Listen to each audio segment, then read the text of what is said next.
It's been a busy year, as usual, for archaeological investigation across the city through the planning system with all the development that's going on. And the highlights include some post-excavation analysis of Guildhall, which we'll hear about in a minute, and Wetherby Road roundabout. Large excavations at Micklegate and Fishergate. Again, we're going to hear about Micklegate later on today. Lots of monitoring across the city. You'll have seen all of the hostile vehicle mitigation scheme going in and drainage works and things like that. Most of that's monitored archaeologically. And of course, you can read all about these things. Oh yeah, we've got, preliminary investigations on Coney Street, which we're also hearing about today, and lots of evaluation in rural areas as well. And you can read all of those reports on the HER, the Historic Environment Record. If you haven't looked at that before, I would recommend it. There's going to be a few updates to the HER web page coming very, very soon, which is going to include some LiDAR mapping and a nice map slider so you can compare modern and historic maps on the same page. Last year, we talked about the Roman York Beneath the Streets project, which is still ongoing, and that included some ground penetrating radar survey in green spaces and urban spaces across the city centre, a deposit model creation and enhancing of the HER records. Another project we talked about last year was the deposit model project itself, which is a citywide project which AOC Archaeology and York Archaeology are working on together. That's funded by Historic England. And just an update on that, the pilot stage is now complete and we're about to begin the second phase of works. Chris and Virgil, who are working on that deposit model project and who are working on Roman York Beneath the Streets, are here today, and they've set up a stall at the back with the computer screen. So please go and see them at lunchtime and in the coffee break this afternoon and hear about what they've been working on. We've also got York Archaeology at the back with some finds from Guildhall and Micklegate as well. So please do go and talk to them in the breaks. And at the front of the room, we've got Katrina Appleby, who's speaking just after lunch, who's also brought some finds from the site in Acastam Albis that she's going to be talking about. So please do go and make use of the finds and the display that have been put up in the room today. So this morning we've got Ben Savine from York Archaeology up first talking about Guildhall excavations, which we had on a couple of years ago while work was still ongoing, but we're now nearing completion of the publication of this work and the post-excavation analysis stage. So we know a lot more about this site than we did 2 years ago. So Ben's talking about that next. Then we're moving on to John Oxley, who's talking about Coney Street and work that's gone on there in the past and very recently. And then Paul Flintoft from York Archaeology and the University of York are going to talk about hydrology across the city and how we monitor that, and a project looking at microplastics and pollution. And then we'll have questions, so hold your questions till the end of these 3 talks, and then we'll have the mics passed round and you can ask questions to all of the people who speak this morning. And quickly looking at the afternoon, we've got a talk by Steve Moorhouse first on landscapes in Dunnington, then Katrina Appleby talking about a site at Acastam Albis. Again, some questions and a break where you can look at the finds again and look at Virgil and Chris's display. And finally, finishing with York Archaeology talking about Micklegate and Paul Durden, who will be talking about Iron Age Weldrake and what happened when the Romans came there. So pretty packed agenda, some really good talks there. I hope you would agree. So we'll move on. We'll start with Ben, who's going to talk about the Guildhall. And I'll pass you over. Thank you. All right, thank you very much, Claire. Oh, yes, that'd be handy. Right. Well, good morning, everyone. It's my pleasure to talk to you today about the work that we carried out at the Guildhall back in 2020. Not just because it was a project that we were appointed to carry out for the City of York Council, but because The results of the excavation are actually genuinely interesting and informative about an area of town where actually our understanding of the archaeology is perhaps rather more limited than you would expect for a fairly central part of the city. Just to offer a quick recap, I suppose, on or an overview of the scheme as a whole. Back in, really sort of started back in sort of 2016, and for a number of years afterwards, the restoration project was quite a wide-ranging renovation of the Guildhall, the council chambers. But for us, kind of the sort of main area of interest is where the hutment site and elements of the North Annex building on sort of the northwest side of the Guildhall precinct were demolished, and the new building now run by the Science Park at York University. So you can see that on. I'm going to try and use a laser pointer. Here we go. So it's this new building on the left-hand side of the image here, just next to the tower.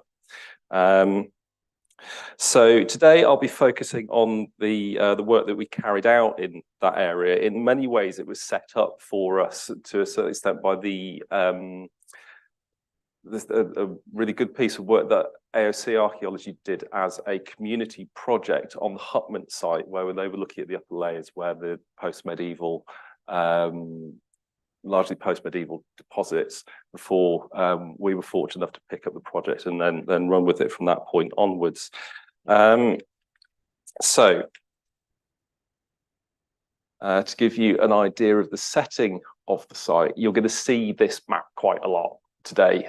So this is from the British Historic Towns Atlas, the York volume.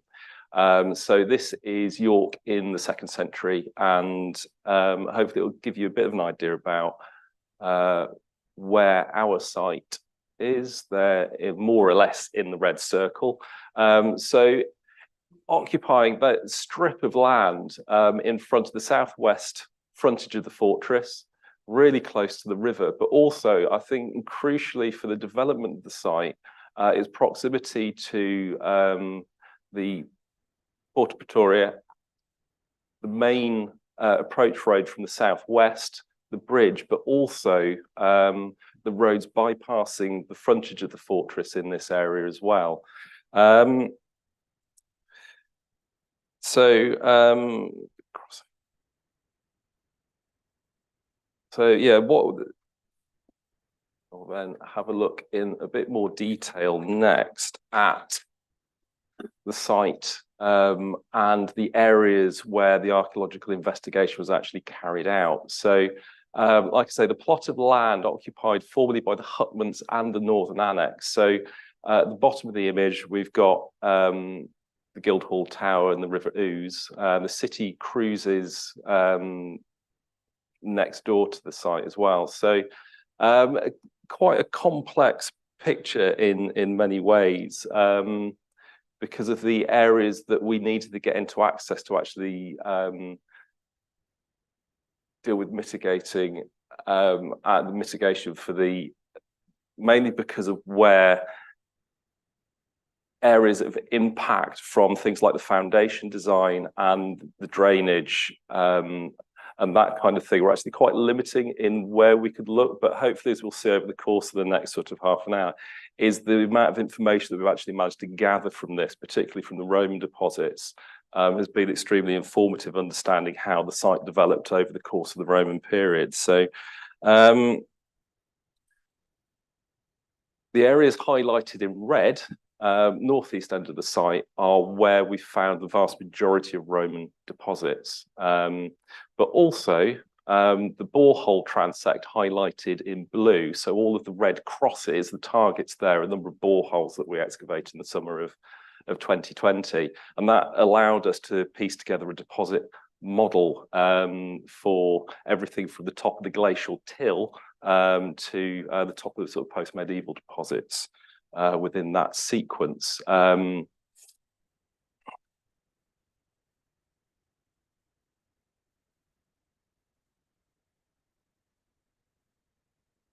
So just to give you something, actually, I'm going to just skip back because one of the areas that we're going to be focusing on really, so we've got the initial phase of excavation was in this area here, what we've termed excavation area 1. We'll also be looking at excavation area 2 in the sort of the east corner of the site. So I always find these sort of plans tend to be a little bit abstract and difficult to interpret. So we've got this one photograph here. Don't get too excited about this one. I'm going to be focused on the Roman archaeology today. The walls in this image are actually part of the Augustinian friary, and they're actually probably 14th or 15th century in date. However, the trenches where we were able to investigate deposits present at deeper levels were in this area. So trenches 2, 3, and 4. The majority of stuff I'm going to be talking about today in trench 2, some in trench 3 as well. But what I hope you get an impression from this is actually the extent of what we were able to investigate was relatively limited. However, the quality rather than of the deposits and the material that we're getting from them was sufficient for us to really start to be able to develop an understanding for how the site developed over the course of the Roman period. So the story really begins for us in some of the deposits that we saw in excavation area 2. So the lighter brown material on the left-hand side of this image is the top of the glacial till, but it looks very much as though at some point in the late 1st or early 2nd century, there was a reprofiling of the ground in front of the fortress as it ran down to River Ouse. And this involved stripping away of turf and topsoil, and then gravel and cobbles being compacted into that to make a sort of like an area of sort of hard standing. So could we be seeing this work occurring around or soon after the founding of the legionary fortress? And it seems to be the case that around about this time, the bank on the opposite side of the river was being kept clear of obstruction. We don't see building development really taking off on the opposite bank of the River Ouse until the 2nd century.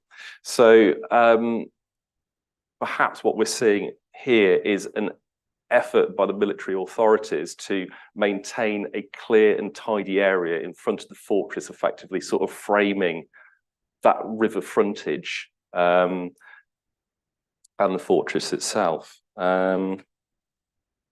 So the borehole transect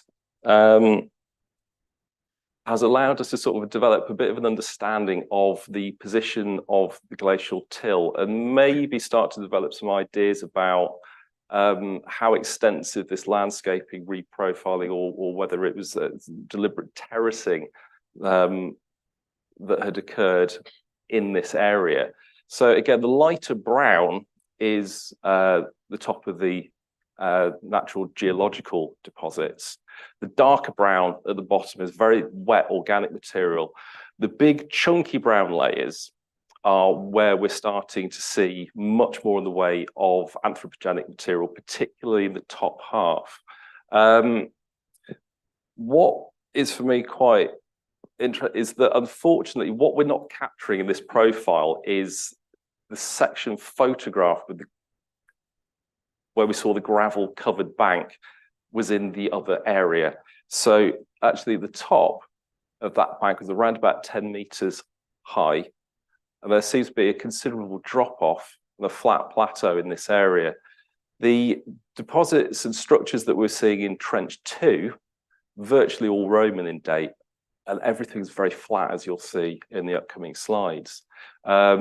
So we were looking at things from around about late 1st, early 2nd century at the bottom of Trench 2 through to 3rd century, maybe into the 4th at the top of Trench 2.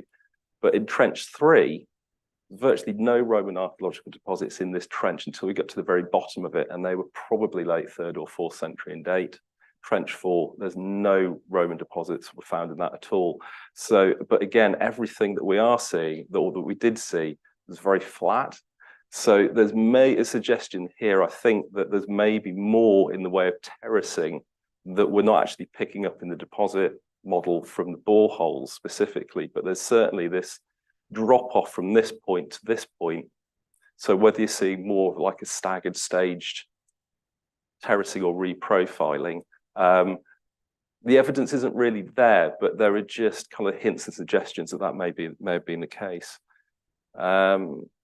So what I'd like to do with, really kind of this site, although the quantity of archaeology wasn't vast, it's actually of sufficient quality to allow us to sort of compare and contrast to a certain extent with a number of other sites within sort of the core of the Roman settlement. So I've just picked out a couple of areas which I think are sort of relevant to how our site developed and offers certain comparisons. So, and it's also quite a nice excuse actually to delve into some of the archive as well. So 39 to 41 Coney Street, W.H. Smith's, back in 1974, 75. This is where the timber-built warehouses, possibly used as grain stores, were found around about 50 years ago. So you can see in these images that the dark strips at the bottom of these trenches are actually the remains of where the floor joists would have been for that. So these are structures that were or would have been in place around about the same sort of time this reprofiling exercise was being taking place, a little bit further to the northwest. But again, the position of these structures is in a similar kind of setting between the fortress and the river. So there's the development of a commercial sector there. Spurrier Gate, underneath where H&M and the Lambretta shop are now, that was developed in the early 1960s. And again, 2005, our colleagues at MAP Archaeological Consultancy undertook some excavation work there as well, and there are traces of timber buildings dating again from the late part of the 1st century, the 2nd century. So moving on to the 2nd century, this is a photograph of Trench 2, in the excavation area 1 at the Guildhall, and whether or not the terraces were put in place for deliberately as building platforms in the same way as we're seeing in other parts of the Roman city a little bit later on in places like Spurrier Gate and Bishop Hill isn't entirely clear, but it does look as though after a relatively short period of time, buildings start to appear in this part of town. So the structural remains that we're getting of these buildings is actually pretty limited, but we have got, and you have to take my word for it because I know it's not the clearest of images, but at this point there is a floor with a layer of quite nice compacted trample over the top of it. But personally, for me, the really interesting thing about that particular floor surface is not the floor itself, but the material that we recovered from the demolition of the building. And we were seeing quite a lot of this sort of stuff, actually rather nice decorative wall plaster. In some cases, it had been repainted or painted over. So it kind of suggests that you've got buildings of sufficient status that people are investing in quite, sort of nice, well-appointed buildings, but also they're standing long enough for them to have required redecoration at some point. But the next is that we got quite a lot of wall plaster, but apart from that, we weren't really getting any other building debris. So it does suggest that when the building was pulled down and cleared away, they're actually being quite careful about recycling, I suppose, reclaiming reusable materials to use in other things. No seem to no trace of those, either a sort of roof tile, building stone or anything like that. But we were getting some other things in the mix, including materials which are very much suggestive of a kind of like domestic residential setting. Awful lot of reasonably high status pottery and animal bone, but also a few quite nice objects. So this bone pin is a class of object known as hand holding an object, which is very nice and descriptive, works very well. So hopefully you can see that held between thumb and forefinger, there is a spherical object. This is commonly understood to represent either an egg, a pomegranate, or an apple. And I think it kind of helps to really kind of give us a little bit of a flavour of the sort of people who may have been living in this particular area during the early part of the 2nd century. Again, it's kind of suggestive of a fairly domestic setting.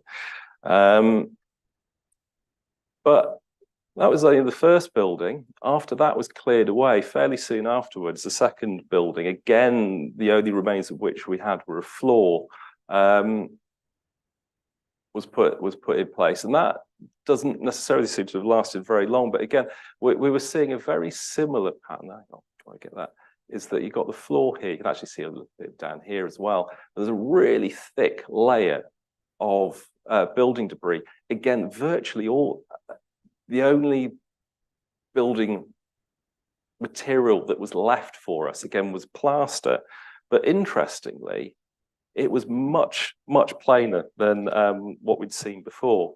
But whether this is necessarily suggestive of a change in the status of the building, again, the animal bone and the pottery was very similar. The assemblage was very similar to the earlier building. So maybe we're just seeing a different sort of room within a different building at this stage, rather than necessarily a change in status at the site. So around about this sort of time, just returning to Coney Street and Spurrier Gate, Coney Street, the warehouses being replaced by buildings with stone foundations. At Spurrier Gate, we're starting to see more buildings being built, but these are of timber. Interestingly, above that building in the 3rd century, there's a road that starts to go in, and we'll sort of just bear that in mind because we'll return to that theme a little bit later on. And again, the excavations at Spurrier Gate in 2005, more timber buildings. And then across the road, across the river rather, we are starting to see the development of a fairly sort of an area with a commercial flavour to it, really. So Tanner Row, Wellington Row, Rouget Street, we are starting to see the emergence of, so this is Tanner Row, timber-built buildings, but there seems to be a focus on sort of craft and industry here. And then warehouses at Rouget Street, kind of similar to the ones over at Coney Street, but stone-built piers rather than wooden joists elevating the floor of these structures off the ground. And then heading back across the river to Guildhall, being in the 3rd century, we're starting to see considerable change. The buildings in excavation area 1 have gone, but in excavation area 2, we start to see the emergence of rather a big structure. So doesn't look like much in this slide, but we've found a colossal clay bonded cobble foundation running parallel to the front of the fortress and the river. So pretty well between those two illuminated lines there. So this thing is massive. It's like more than 1.5 meters wide, in excess of 1 meter deep. We didn't actually get to the bottom of it. And then in excavation area 2, in the area over the top of where the buildings had been, there was what appears to be ground levels has been raised. It's been consolidated with a very stony material. It's not stony enough to suggest that it's a surface, but there's certainly an effort to raise and flatten the area just to the southwest of where the wall's potentially running. And we get some nice objects in amongst this stuff as well. So this is a 2nd century copper alloy buckle plate that's enameled with green, blue, and red glass. And then just to give you an idea of where these things sit in relation to each other. So the stony layers and the wall foundation. The stony layer at the bottom of trench 3 is actually 2 meters lower down than the equivalent stony layers in trench 2, and just on the edge of excavation area 2 to west. So maybe what we're seeing is that between here and here is another step down towards a flat terrace there as well, but it's only hints and suggestions really. So the top of the gravel bank that was put in place, I think at the end of the 1st century, is here. Again, the area to the northeast of this, flat, covered in cobbles. And then our wall line here. Now, this next bit is conjectural, but potentially the wall, we sort of saw evidence that when this wall looks though it was robbed out in the 12th century, and there's evidence into this corner of the site, although we didn't get down to the top of the wall foundation, the deposits that had been filling it in where it had been robbed out in the 12th century certainly continued here. But if we project the line of this potential wall in this direction, it brings it actually very close to where these flat stony surfaces were here. Unfortunately, the watching brief interventions here and here didn't go deep enough to confirm whether the wall would have continued in that direction. But very much the impression is that it was a retaining wall, effectively replacing the gravel bank that had become covered in soil by that point, rather than actually being part of the building. And to give you an idea of what other things were happening around about this sort of time, beginning of the 3rd century is when we see a considerable effort ongoing in renovating the fortress, both the buildings inside, but also the walls and the towers are being replaced being rebuilt in stone. So Interval Tower 5 underneath Costa on the corner of Museum Street and Lendal is only really a few meters away, something like about 40 or 50 meters away from our site. And it will give you an idea of the scale of the wall foundation that we found at Guildhall. Because again, the width of the wall foundations for this particular structure, again, about 1.5 meters across and about 1 meter deep. So you can see an awful lot of effort and material has been put into constructing this potential retaining wall running across our site. And it seems to have been the case that it's work that was undertaken around about the same time that these rather impressive new southwest frontage to the fortress is being created. Again, just to try and give you a bit of an idea sort of on a human scale what these things look like. I know it can be quite abstract looking at some of these photographs and particularly the plans and section drawings. I would highly recommend, if you're able, if you don't have a copy, of getting hold of Patrick Ottaway's book on Roman York. The first edition of that, the English Heritage one in particular, has got some wonderful illustrations by Tracy Croft in it. The front cover is spectacular. But again, it just what's great about those, it just adds the human scale to them, which is quite hard to capture on a lot of the material that we produce through these maps and plans. So the sort of development changed during the course of the 3rd century. We're seeing sort of stuff kind of maybe crystallize and shift around as the settlement matures to a certain extent, I suppose. So again, rebuilding using stone seems to become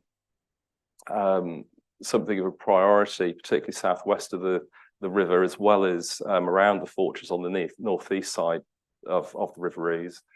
So this is the building or one of the buildings at Wellington Row. But it's also around this time that there's definitely a considerable shift in how perhaps the space southeast of the fortress is being reorganized and utilized. So again, this is Coney Street, 39 to 41 Coney Street. So the buildings with the stone foundations that were replacing the warehouses have been cleared away, and a new road has gone in at this point. And this is part of the road that's bypassing the southwest frontage of the fortress.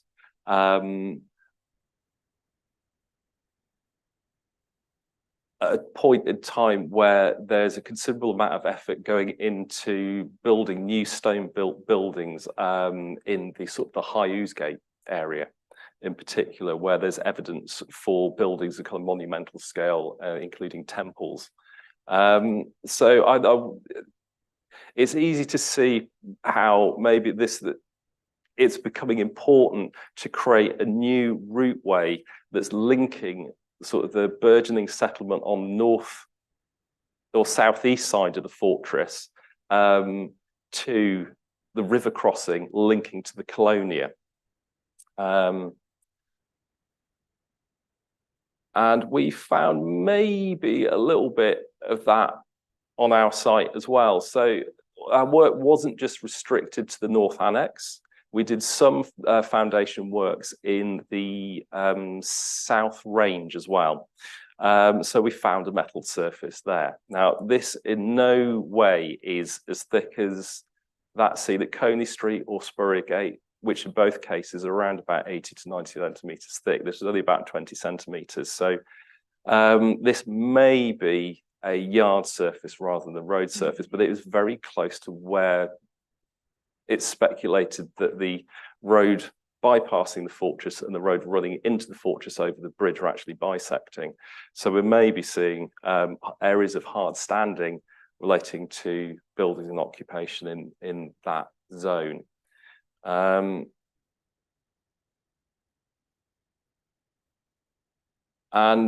Yeah, just to kind of sort of wrap things up to a certain extent, the 4th century, actually, the evidence for the activity across the site is really limited. Now, I put this slide in as a bit of a space holder. It wasn't exactly what I wanted to put in, but this shows the section in excavation area 2, where you've got the natural till, the lighter colour on the left-hand side, covered with the gravel. And then in the bottom right-hand corner of the image, you've got the foundation for the 3rd century retaining wall. A lot of the darker brown deposits above that are actually much later, they're medieval, but we've found an awful lot of Roman material mixed into that. Some of which was 3rd and 4th century in date, not a huge amount, but it gives the impression that occupation had moved away.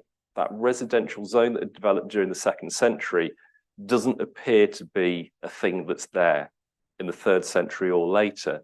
But that doesn't mean that the site, there was nothing going on at the site. It just means that there was relatively little going on. Yeah, I had hoped to put some images of a few of the coins that we had from this site, but we only got them back from the specialist on Thursday, so I didn't have time to put them in. But out of the 4 Roman coins that we had from the site, one was 2nd century, but we had 3 all recovered from medieval deposits, unfortunately, which were 4th century. They're actually at the table on the back, so you'll be able to have a look at those a little bit later on, I hope. So, yeah, so people are utilizing or traversing the area during the 3rd and the 4th century. It just looks as though that focus of occupation has moved to another part of the city, potentially in the same way that the focus of commercial activity seen at Coney Street during the 1st and 2nd century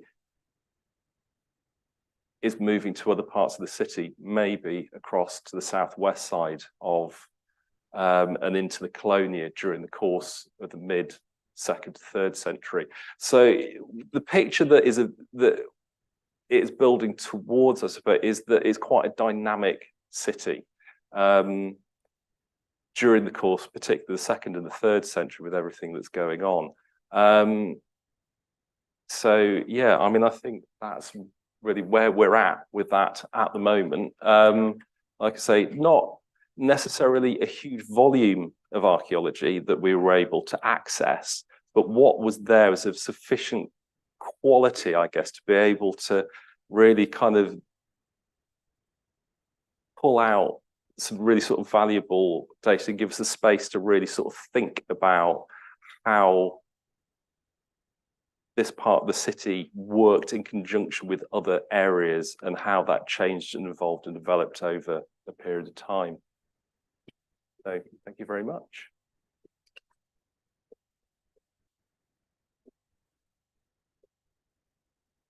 Thank you, Ben. So I'd like to welcome our next speaker, who doesn't really need any introduction. I'll just wait for him to get mic'd up. So Ben's talk touched on Coney Street as well, with obviously Guildhall being at the head of Coney Street. So this leads on nicely into John Oxley's talk about Coney Street investigations, past and present, really, and what might be happening at Coney Street in the near future. So I'll pass over to John. Thank you very much, Claire. You've got a pointer, even better. I feel a bit like the ghost of Christmas past here, actually.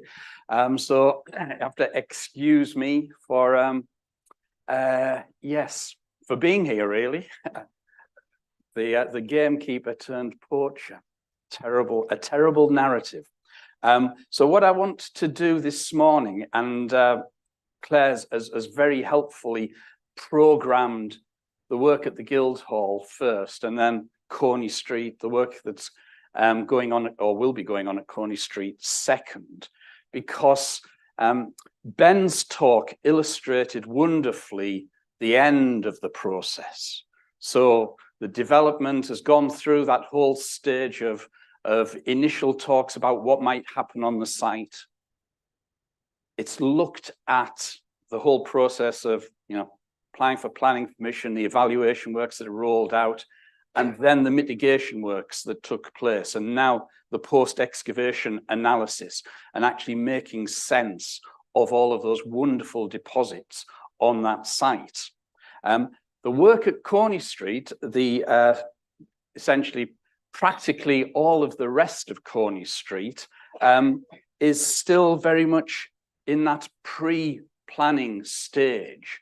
And so Helmsley Group have, over the past 5 years, put together a portfolio of properties along Coney Street that extends pretty much from the Mansion House all the way down to the Boots building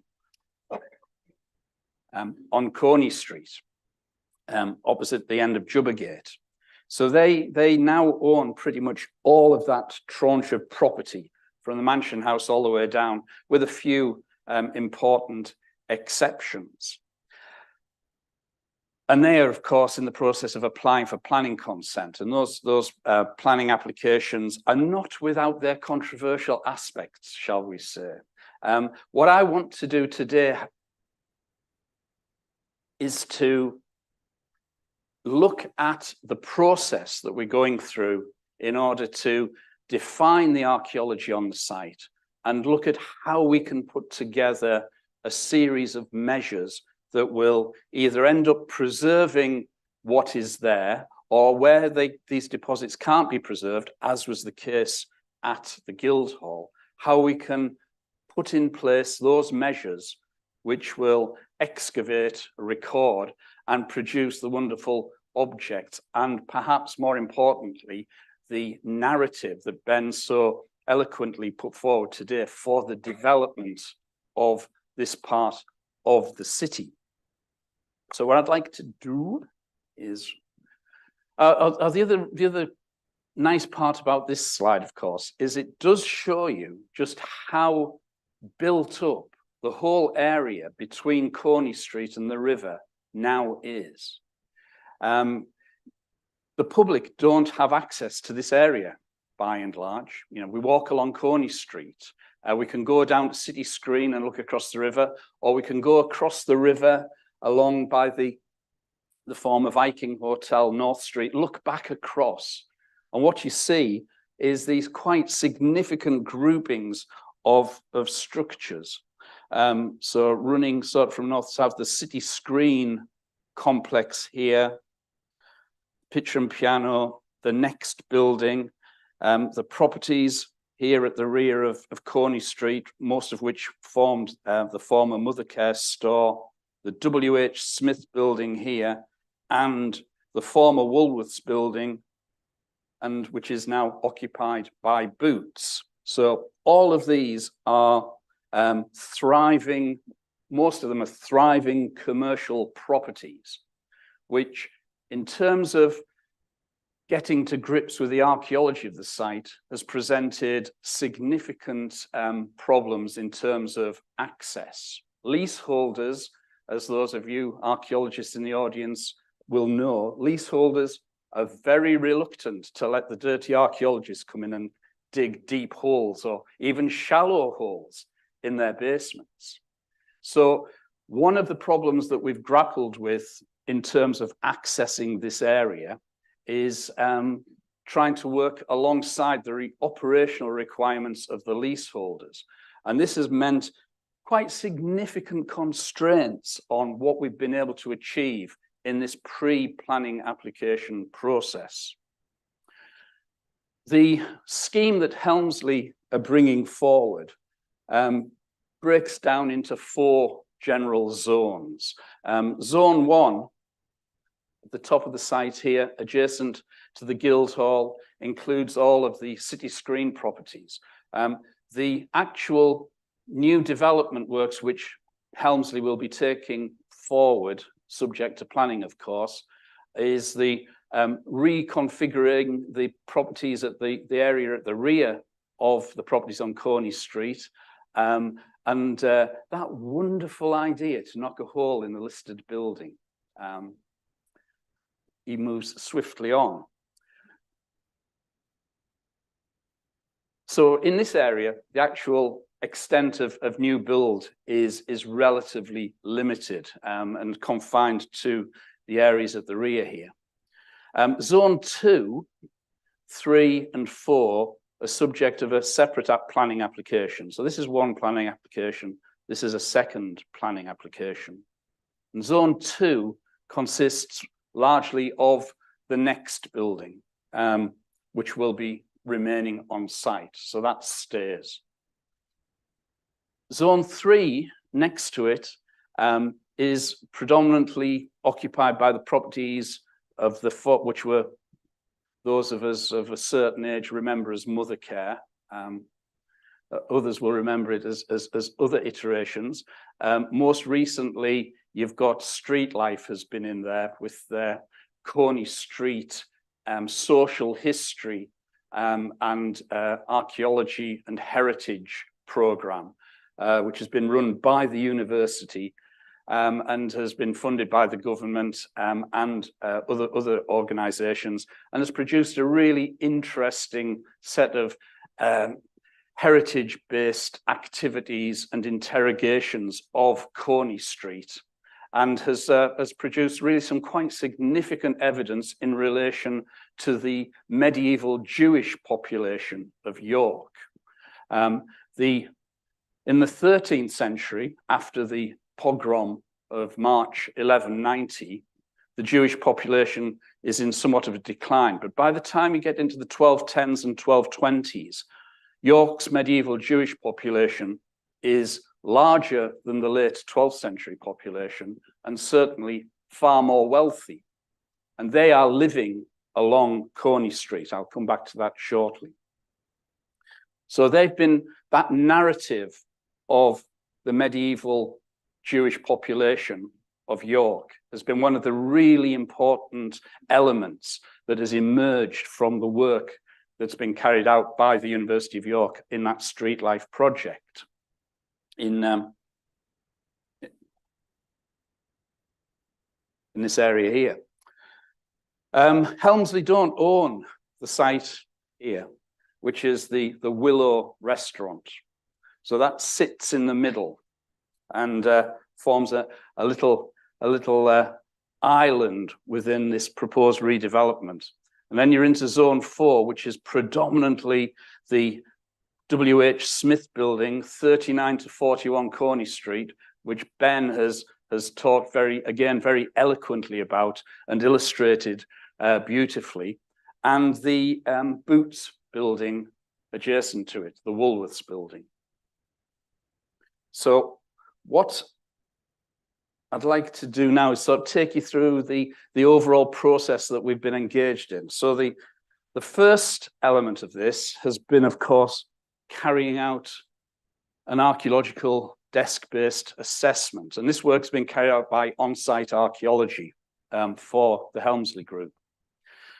And they have done a lot of the work that Ben has talked about. They've picked up on a lot of the work that's been carried out there. And they have profiled and looked at all of the archaeological work that's been carried out in this zone. The historical elements that we have here that really are of great interest, apart from St. Martin's Church and the like, is the George Hotel here. This very, very important coaching inn sits on this site, which was the site of 2 of the tenements owned in the early 12th century by 2 of the key figures in not only in York's Jewish community, but in the national community. So we have Aaron of York, who has his stone house on this site, and probably his son living on the same area. And that is the site of the 13th century medieval synagogue. So this is a really important site in terms of that medieval Jewish community. In terms of future redevelopment, of course, it sits underneath the next building. So the George Hotel, this big plot here, and the plot adjacent to it, they sit underneath the next building. So those deposits really are locked away underneath there for the future. If we zoom in slightly, go in a bit more detail, then what we can see in the 19th century is a pattern of development that is concentrated along the Coney Street frontage with these tenement plots running back to the river and this rather beautiful river wall running all the way down to the site of Waterloo Place. Waterloo Place now sits underneath the Boots building. And these early 19th or perhaps 18th century tenement property developments down here, these sit probably on that site that sloped down to the river. The modern lane that you can walk down between Smith's and Boots is following more or less the parish boundary here. So this is the medieval parish of St. Martin le Grand, the richest parish in the medieval city. That pattern of wealth sort of flows through into the 18th and 19th centuries. And a lot of these houses on Coney Street in the 18th, 19th century are very large townhouses, some of them with commercial properties on the ground floor, a lot of them with these rather grand gardens at the back running down to the river. And that meant that in the early 20th century, a lot of this area was still, and indeed the middle of the 20th century, a lot of this area was still relatively green and available for archaeological interrogation. And I think one of the things I'd like to comment on here as well is the fantastic work that York Archaeology are doing, formerly York Archaeological Trust, in digitizing their archives and collections and making them available online. A lot of you are probably aware of the work that York Museums Trust has carried out over the years in digitizing their collections. York Archaeology is now sort of following on from there, and their website, the collection side of their website, is now a growing and incredibly valuable resource for drilling into these archives. And if you want to go and see the original archives, of course, you've got to go to York Archaeology itself and grapple with them. But a lot of the slides and other material is now being made available. A lot of the fascicules are available as online texts, and I think it's a real tribute to York Archaeology for making this, investing in this digitization process and making these historic archival collections available for view. So these slides that you'll be seeing on the next few illustrations are all drawn from that archival collection. This is the next building. This is in 1974. This is in the run-up to the work that York Archaeological Trust carried out at 39 to 41 Corney Street, which again, Ben has talked about and illustrated beautifully, and drawn and placed the material they excavated at Corney Street in the context of the much more detailed and I think potentially more informative sequence that they've been able to tease out at the Guildhall site. So here you can see that in 1974, you have got some large buildings that are coming right up to the river wall. Got these wonderful trees growing, another structure coming all the way down here, larger 19th century structures coming off the rear of the buildings along Corney Street. And the majority of these buildings on Corney Street are listed. There's a couple that aren't, and those will be sort of brought into this redevelopment process. And that's the same sort of elevation today.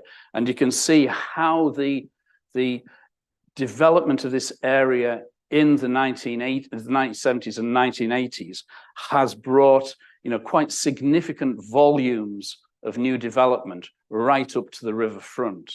And the work that was carried out here really is the work that was referred to by Ben, although that's on this site here. We'll come to that in a second. There was less archaeological work carried out in advance of the construction of this commercial property here. This was designed by Tom Adams. Those of you who've been in York for a long time, the name of Tom Adams as architect will probably ring a bell. He had the motif of placing a ceramic cat on each of his buildings. And until recently, there was a cat on the roof of this property. But in terms of the architectural developments in York, this being a Tom Adams property in itself is quite interesting. We're moving further along, and here again, we've got the York Archaeological Trust digitized slide with the corner of the Woolworths building here, and then this wonderful sort of potpourri, this great mix of buildings that was at the back, or which is taken out totally by the new development at W.H. Smith, 39 to 41 Coney Street, the location of the excavations that that Ben was talking, that Ben's already mentioned. And so that's the site in oops. Let's go back. Getting carried away, John. So this is the site, 1974. This is the site today. And you have the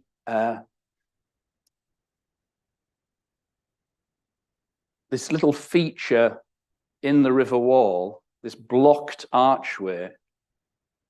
And further along on the Woolworths building, there's another blocked archway, which is where Waterloo Place came down to the river. So you can see that the scale of construction on this site, even in that late 19th century, even before the Smiths building went in here, the scale of the buildings on here were really quite large, although they did sort of step down towards the river, whereas the Smiths building comes right up, hard up to the river's edge.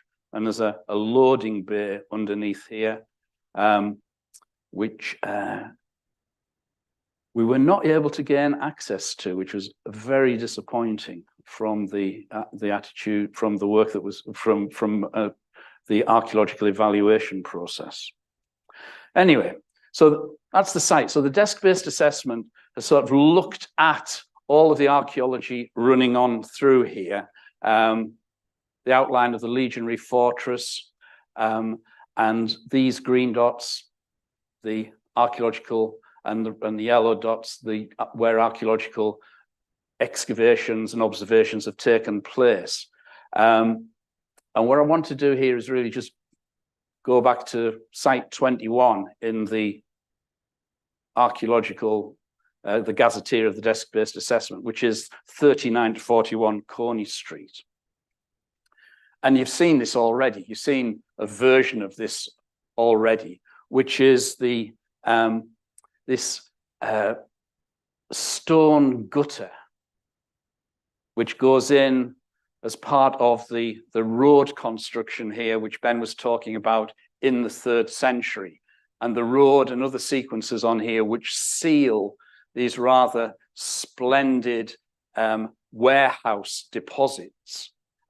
What Ben didn't mention, which is of course of great interest to myself and to the future development of the site, is that the work at 3941 Coney Street also produced significant environmental evidence. So the warehouses, these structures which sit underneath the road surface and run down towards the river, these appear to have been used to store grain. And there were 2 really significant deposits of grain, which again date to that 2nd, early 3rd century. The first deposit seems to have been shoveled out of the warehouse and thrown down the side of the riverbank at the back of the warehouse because it was infested with weevils. It had this insect infestation. Seems as though the whole lot's just been cleared out and dumped and then sealed with a deposit of clay. And then a second deposit of grain within these warehouses was charred. So it was burned. And that's quite interesting because I'll come on to the evaluation work which we've just carried out and which was only completed a fortnight ago. So hot off the press, some of this. So the work at 39 to 41 Coney Street demonstrated the existence of these archaeological deposits. This really significant sequence of Roman deposits, which has been investigated in even more detail at 39 at the Guildhall. However, it's not only Roman deposits, there are really significant medieval deposits on here as well, including this barrel-lined pit and this rather wonderful wall which runs parallel to the river, but actually sits at a relatively high level on the site. So may well relate to a medieval building on the site rather than to a medieval waterside structure. So moving on from the desk-based assessment, we've carried out a three-part evaluation of the site. And this has consisted of an archaeological borehole survey. We have installed a series of groundwater monitoring dip wells, looking at the hydrology of the site. And that work has been done by York Archaeology. Ian Panter at York Archaeology is probably the leading light in the country in terms of doing this work. And again, you know, this city is incredibly fortunate in having such a collection of, you know, renowned practitioners in it that people like myself and others can draw on to do the work. And so Ian and York Archaeology have installed and are monitoring the hydrology on the site. And we've put in some evaluation trenches as well. Now, this is essentially a phase one process, because what we've done here is we have targeted those places where we have been able to gain access. And as you've seen from the aerial photographs, and as you've seen from the pictures of the that river frontage, the site is incredibly well developed, and also it's pretty much well occupied by commercial operators. So what we've done is we have put in boreholes and trenches where we have been able to negotiate access. So this is very much a phase one approach to getting information from the site. So in total, we put in 7 boreholes. 2 of them actually failed, 6 and 3. These demonstrated that at the rear of the river wall, there is a significant deposit of 20th century concrete. It looks as though somebody has gone along the back of this river wall and reinforced it with a huge deposit of reinforced concrete. We tried to drill through it in borehole 3, but we got down to nearly 1.5 meters and it's still concrete, so we called it a day. So we ended up putting in 1, 2, 4, 5, and 7. Borehole 1 is within zone 1, and that is one of the boreholes that we have put a water monitoring dip well in, so to provide sort of a context for the overall site, because the main impact of redevelopment is going to be in this area down here.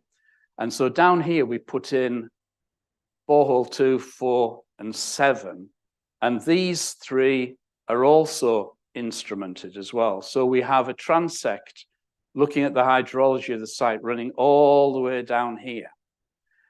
Because of the way that the site has been developed and because of everything else on it, we're only able to put 1 borehole in close to the street frontage, which is borehole 5.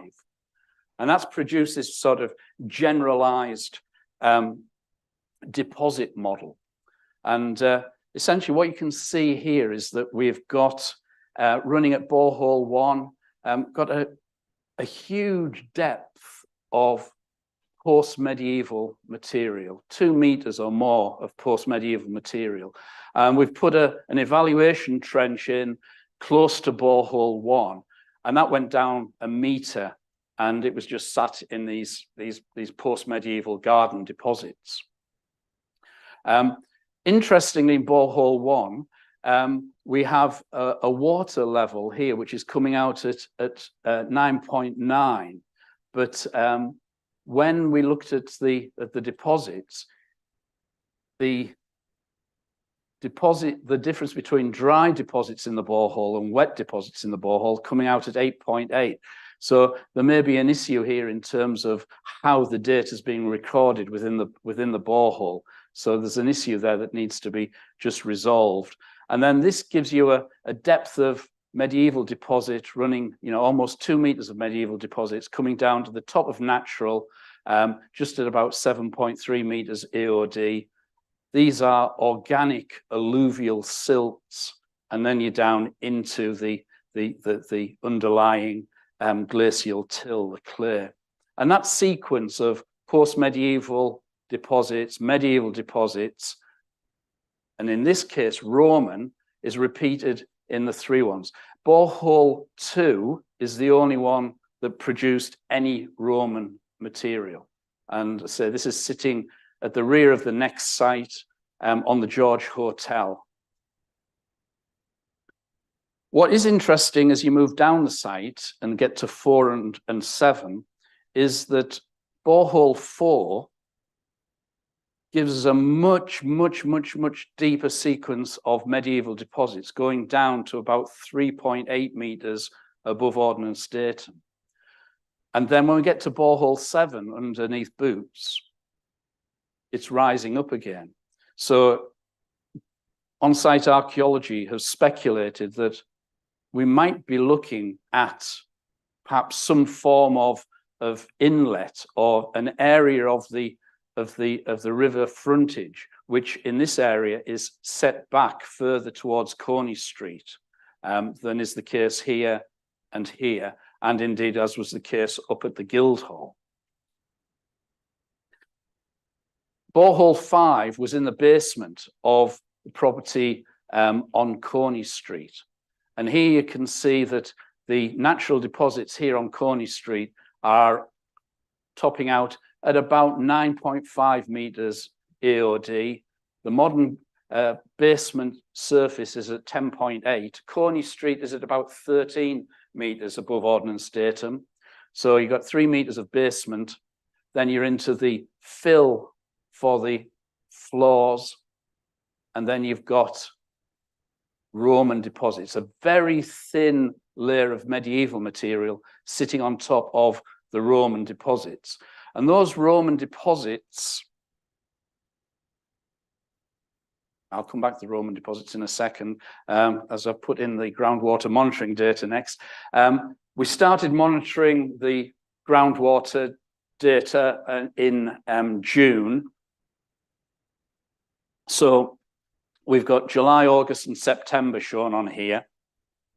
You got the water levels in the boreholes here, and you're beginning to start to see fluctuations in the levels, in the water levels within the boreholes.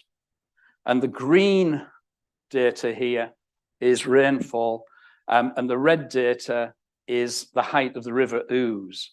And you can see how the peaks in the groundwater within the site, in the boreholes, and certainly within borehole 7 here, how that is relating to the peaks in the river. And the River Ouse is driving the hydrology on the site. In terms of actual evaluation trenches, we were only able to put 5 trenches in. Trench 4 in zone 1 I've already mentioned. Trench 2 we put in just to see if we could do something adjacent to the river wall. But again, the presence of this thick constructional deposit of concrete along here really rendered Trench 2, it produced no evidence at all. Trench 1 was in the basement of the Street Life project. And here, the basement of this building goes down to just above 9 meters above ordnance datum. And that has removed all of the archaeology in here. So that trench produced only material that was of natural origin. This here is in 33 Coney Street, and Trench 3 at the front and Trench 5 at the back. They produced a sequence that was the same in each one, which was concrete floor, makeup, a thin deposit of medieval material sitting directly on top of probably early 3rd, late 2nd century material. And here what we have is a planked floor which has been charred and burned. So this sort of mirrors the evidence for the charred grain from the excavations at 3941 Coney Street. The rubble at the bottom here relates again to that Roman sequence of deposits. And of course, in a trench this big, it's pretty much impossible to say what it represents, apart from the fact that we have a sequence of Roman deposits surviving. And that's why the information from 3941 Coney Street is so important, because it sets these tiny keyhole observations into a wider context. And indeed, the work at the Guildhall, of course, has set the work at 3941 Coney Street into an even wider context. So these keyholes are a small part of a jigsaw that we can see emerging on these other sites. So what this is taking us towards is this sort of generalized deposit model across the site, where we can see we have shallow deposits surviving where they haven't been truncated by basements, by modern or even 18th century basements, surviving along the Coney Street frontage. And then towards the river, you have these much deeper deposits, as you could see in the borehole evidence, which are sealed below these significant depths of post-medieval and modern dumps.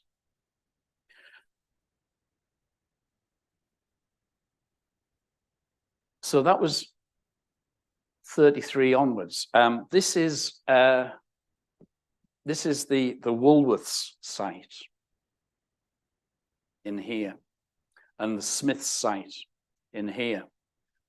Apart from the borehole in the loading bay of the Boots building, we've not been able to do any other evaluation works in here because of the operational issues that we've been faced with in terms of the leaseholders. So when I spoke about this being a phase 1 evaluation process, we will only gain access to this once the process of planning has gone through. Once planning consent is gained, that triggers release clauses in the leases of these properties, which then allows us to go in and gain access to carry out the work. So wearing my old hat as a city archaeologist, I find this incredibly frustrating. Wearing in my new hat as a consultant to Helmsley, I find it even more frustrating, because I now have Claire saying to me, we need this information.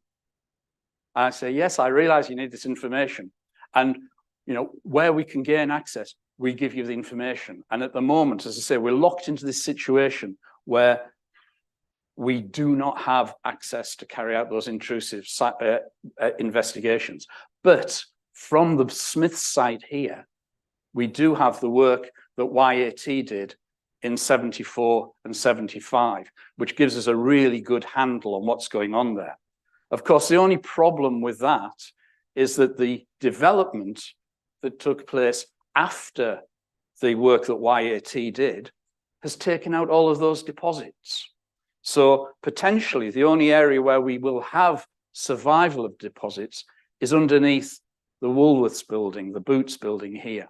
And so gaining access to look at this and to make this generalized deposit model a much more detailed understanding of what we have on site, you know, that is really, really important, and where we need to go next. So this is where we go next. Phase 2 archaeological evaluation. We will continue the groundwater monitoring. The City Council policy asks for 6 months data. I've got Helmsley on board to run this for 12 months.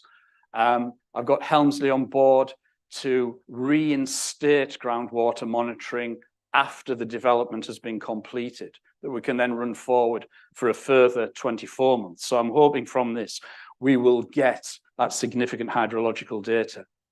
That will, of course, give us that detailed analysis of the impact of the development on these deposits, and we can then define and agree and implement series of mitigation measures on site. So we're at the very beginning of the process. Ben described the wonderful, outcomes that you get from having gone through this process. So watch this space. So thank you very much.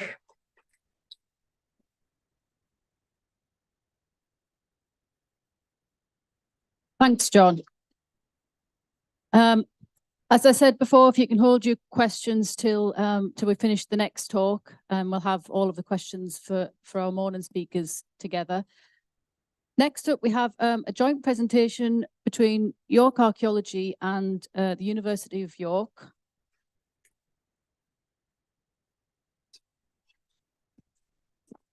And this is going to touch on the hydrological monitoring that John has just been talking about, and a project that the university are running on microplastics. So we'll start off with Paul from York Archaeology.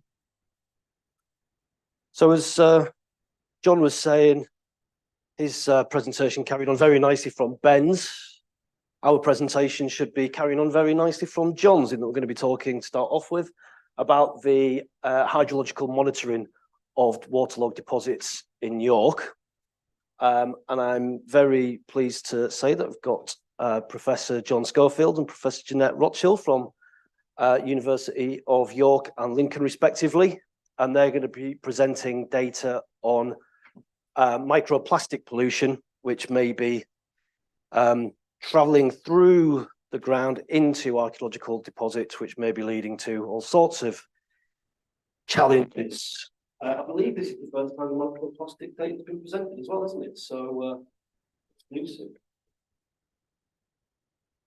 I'm going to start things off by talking about the hydrology. I'm then going to hand over to Jeanette, who's going to talk about the microplastic contamination, and then John's going to pick up from there and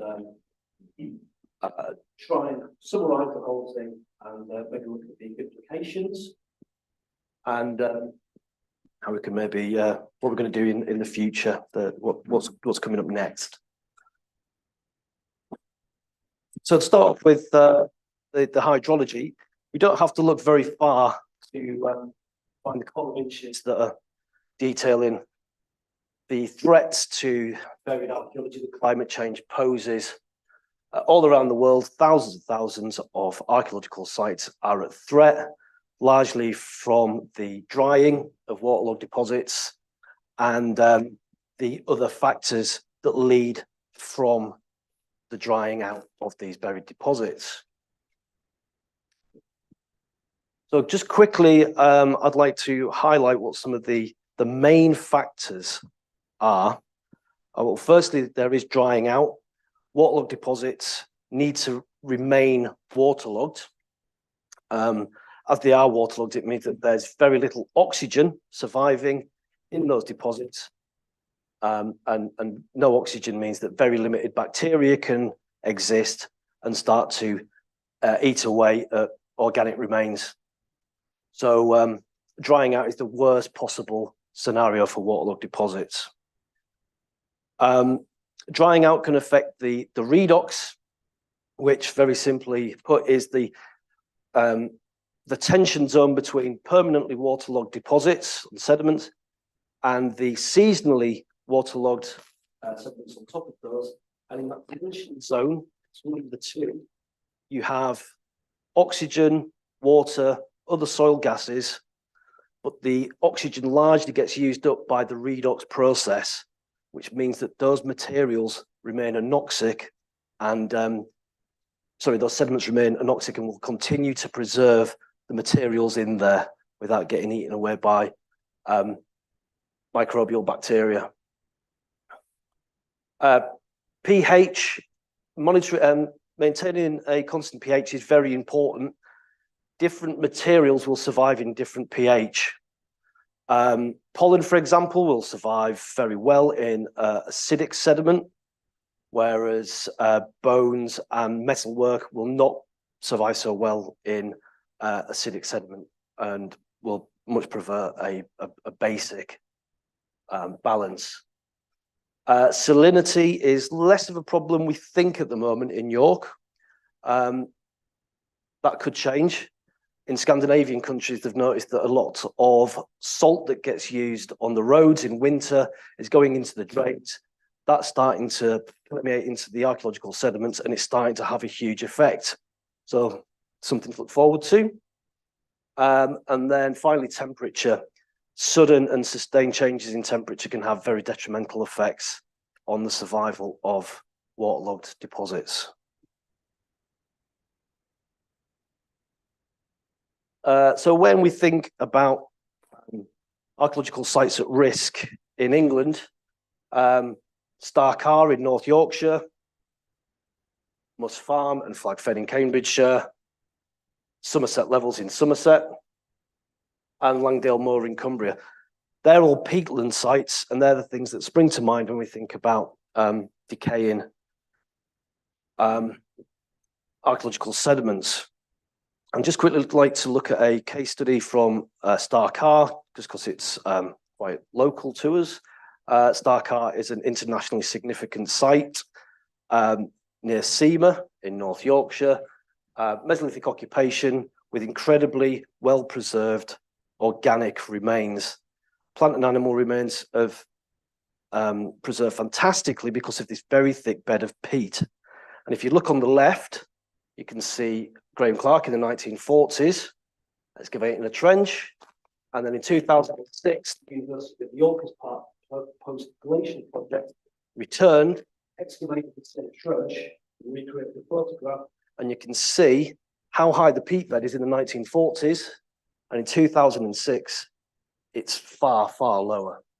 So this is really happening at an alarming rate. And you can see some journal articles there. That's two of many articles that exist that are really trying to understand the effects that are happening at sites like Starcar.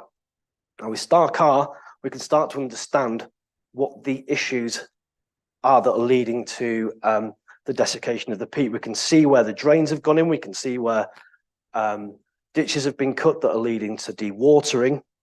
And we know that all the rainfall that lands on what is essentially an open field will travel down to the archaeological deposits. If we look at an urban setting, it becomes fantastically complicated. We have things like basements and retaining walls, which are preventing the recharge of waterlogged archaeological sediments, leaking sewage pipes, leaking water mains. These are all things that are starting to affect buried sediments. We don't really understand where these micro changes occur, though, and what's really happening. So in order to try and understand this, we drill dip wells like John was talking about at Coney Street. And also, as John pointed out, we can't just go out and do them anywhere like you can in a big open field. We have to be very selective of where we can find. And here's an example from Rydale House on Piccadilly, where we've put 4 dip wells in. And each one of those dip wells has got equipment in which can monitor the temperature, the pH, the redox, and the water levels. And we're going to be monitoring that for about 3 years. And we've got several sites across the city where we will be monitoring the factors that may be leading to decay.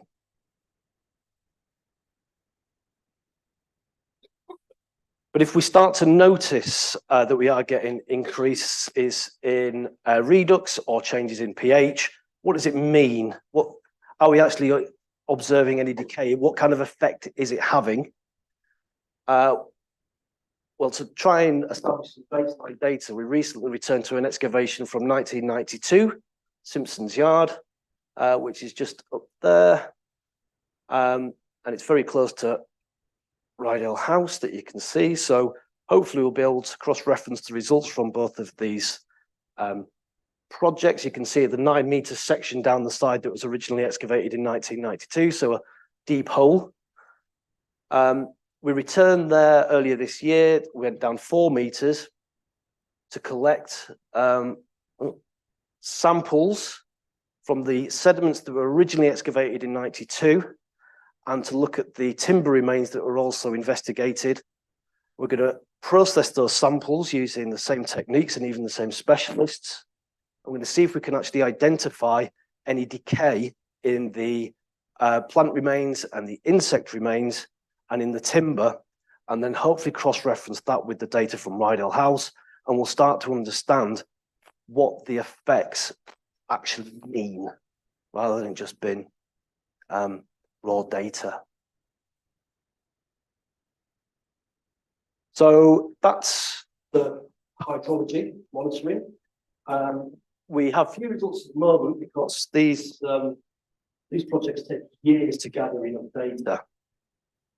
When the next project we should have a meaningful synthetic data that we can hopefully reference with some of the baseline data sites as well. I think you're probably become a leader in this field of research in England, at least, but there are 106 that are undertaking this level of hydrological monitoring in England. And we really need to understand better how the geochemistry is affecting specifically in York. And I'm now going to hand over to Jeanette from the University of Lincoln, who's going to present results from the pilot study investigating microplastic pollution, a very novel and interesting piece of research. You'll find you already might see. Well, hopefully, yeah, I think you can hear me okay. So yes, I'm Jeanette Rochell, and I'm actually from the University of Hull up until last month, and now I'm at the University of Lincoln. So I've changed jobs. I'm an environmental toxicologist, so I'm completely out of my comfort zone here. And this is a brilliant example of multidisciplinary research. So I'm going to be talking about a pilot analysis. And by this, we are only using very small sample sizes, and we are only using replicates of 1. So please be kind to us. And we're using quite a technical method to do this work as well. So we had, under Ian and Paul's guidance, we chose 2 sites in York. One is the Queen's Hotel site, and the other was Wellington Row. To me, they were both car parks, and that's all I can tell you about them. So hopefully Paul can fill in a bit more detail, or John after me. So we had these 2 sites where we had, I call them cores, because that's what we use in marine biology. And we have ones that were taken from the 1980s and have been an archive source. And then we have ones that we went and collected in the summer this year as well. So 2 sites and 2 snapshots in time. Hopefully that makes sense. And you can see where they are here. And just to say, these are only 5-gram samples, so very much pilot analysis here. This is the methodology that we've used. So we take the sample and it's dried, so we've got a dry weight. At that point, we digest it, so anything organic in theory should be gone. We're going to be looking for microplastics. So microplastics are the product of larger plastics. They've usually broken down in the environment, and they're derived from fossil fuels. So they're entirely man-made or anthropogenic types of chemicals, particles. So the hydrogen peroxide shouldn't break them down, and that's all we should be left with. It takes about a week to do that. We then end up with a sort of soup, which we filter into a special disc. And then we analyze those discs using what's called micro Fourier transform infrared spectroscopy. So I'm not even a chemist either. So I'm doubly out of my comfort zone. It's quite an intensive type of analysis. So you're basically using a microscope with a laser, and you can see a particle. You beam a laser through, and you get a spectrum from that particle. And it's quite a tricky analysis to do because You also have a lot of background contamination to deal with. So there's microplastics, for example, in the air around us, and you have to make some quality control, quality assurance steps for that. It's, as I said, it's quite laborious. If you want to know any more about the technique, we've got Kat Liddell sitting in the middle there on her own. So she was one of the summer interns who's a forensic science student at Hull. So about 4 colleagues who did all of this analysis. We can't do any statistical analysis on this because I've said we've only got a replica of one. And here's an example down here of the sorts of things I'm usually analysing. So it's normally animals from the environment like mussels or human tissues or foodstuffs as well. That's what the particles look like under a microscope. So tiny little fibres or very small little fragments. And that's what a spectra looks like when these samples. So when you get that, you basically compare it to a library. And then you look for a match, and that tells you what type of plastic you possibly have. So I'm going to very quickly do a whistle-stop tour through the results. On the left-hand side here, we have the number of particles. So this is everything, all the stuff, if you like, including microplastics. And that's per kilogram of sample. And along the bottom here, we've got the location. And we've got in blue the total particles, that's everything that didn't digest. And in red, we've got microplastics part of the equation. So the way in which I've labelled them, which is probably also wrong because I'm not an archaeologist, is Wellington Row upper modern. So these are the contemporary samples, and they're from the top part of the core. And moving along, you've got the middle and then the lower. So we have 3 parts of the core that we analysed. And hopefully what you can see is that the sites with the most particles were actually the Queen's Hotel and somewhere in the middle of the contemporary sample, but also at Wellington Row at the lower part of the sample, which were the samples from the archived source. So there's a lot of variation between these samples.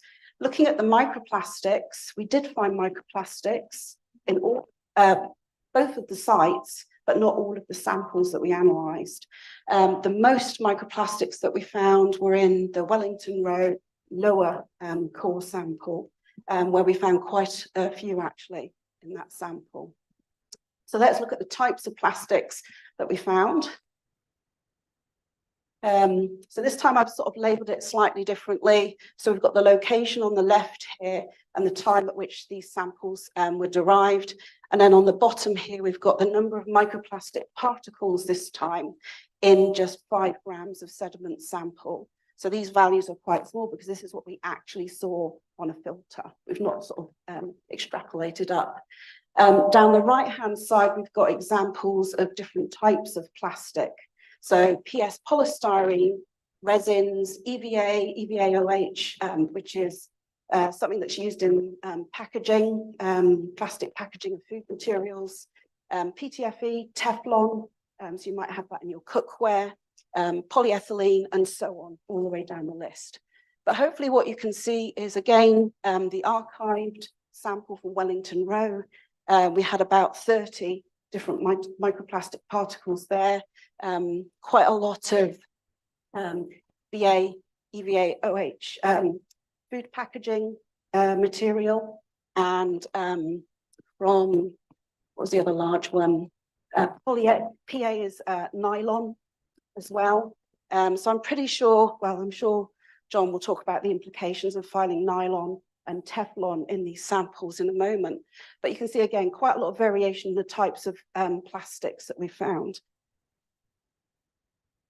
Looking a bit more at the polymer types and how they differ according to each of the different sites. So you can see PTFE is actually found quite a lot in each of the sites, both Wellington Row and Queen's Hotel. PTFE, as I mentioned, is Teflon. It's used in cookware, modern cookware, and it's also used as a sort of to prevent for textiles as a sort of flammable to avoid things bursting into flames in a fire. The other ones, polyamide, I've already mentioned, is the nylon. I should have mentioned as well, we've got another called EDPM. So EDPM, which came up, I think, in Wellington Row archived sample is a kind of rubbery microplastic, which you find in yoga mats, Crocs, and training shoes. So these are very modern types of plastics.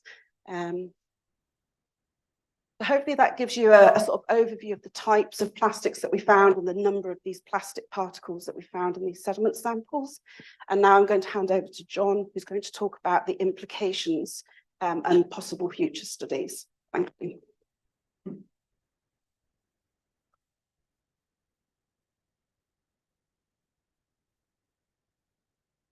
Great, thank you.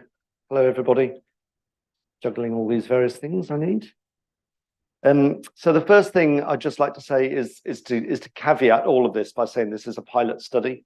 It's a comparatively small pilot study, but we think potentially a very significant one as well. And we are looking to extend this into a bigger project. So I will talk about that in a minute.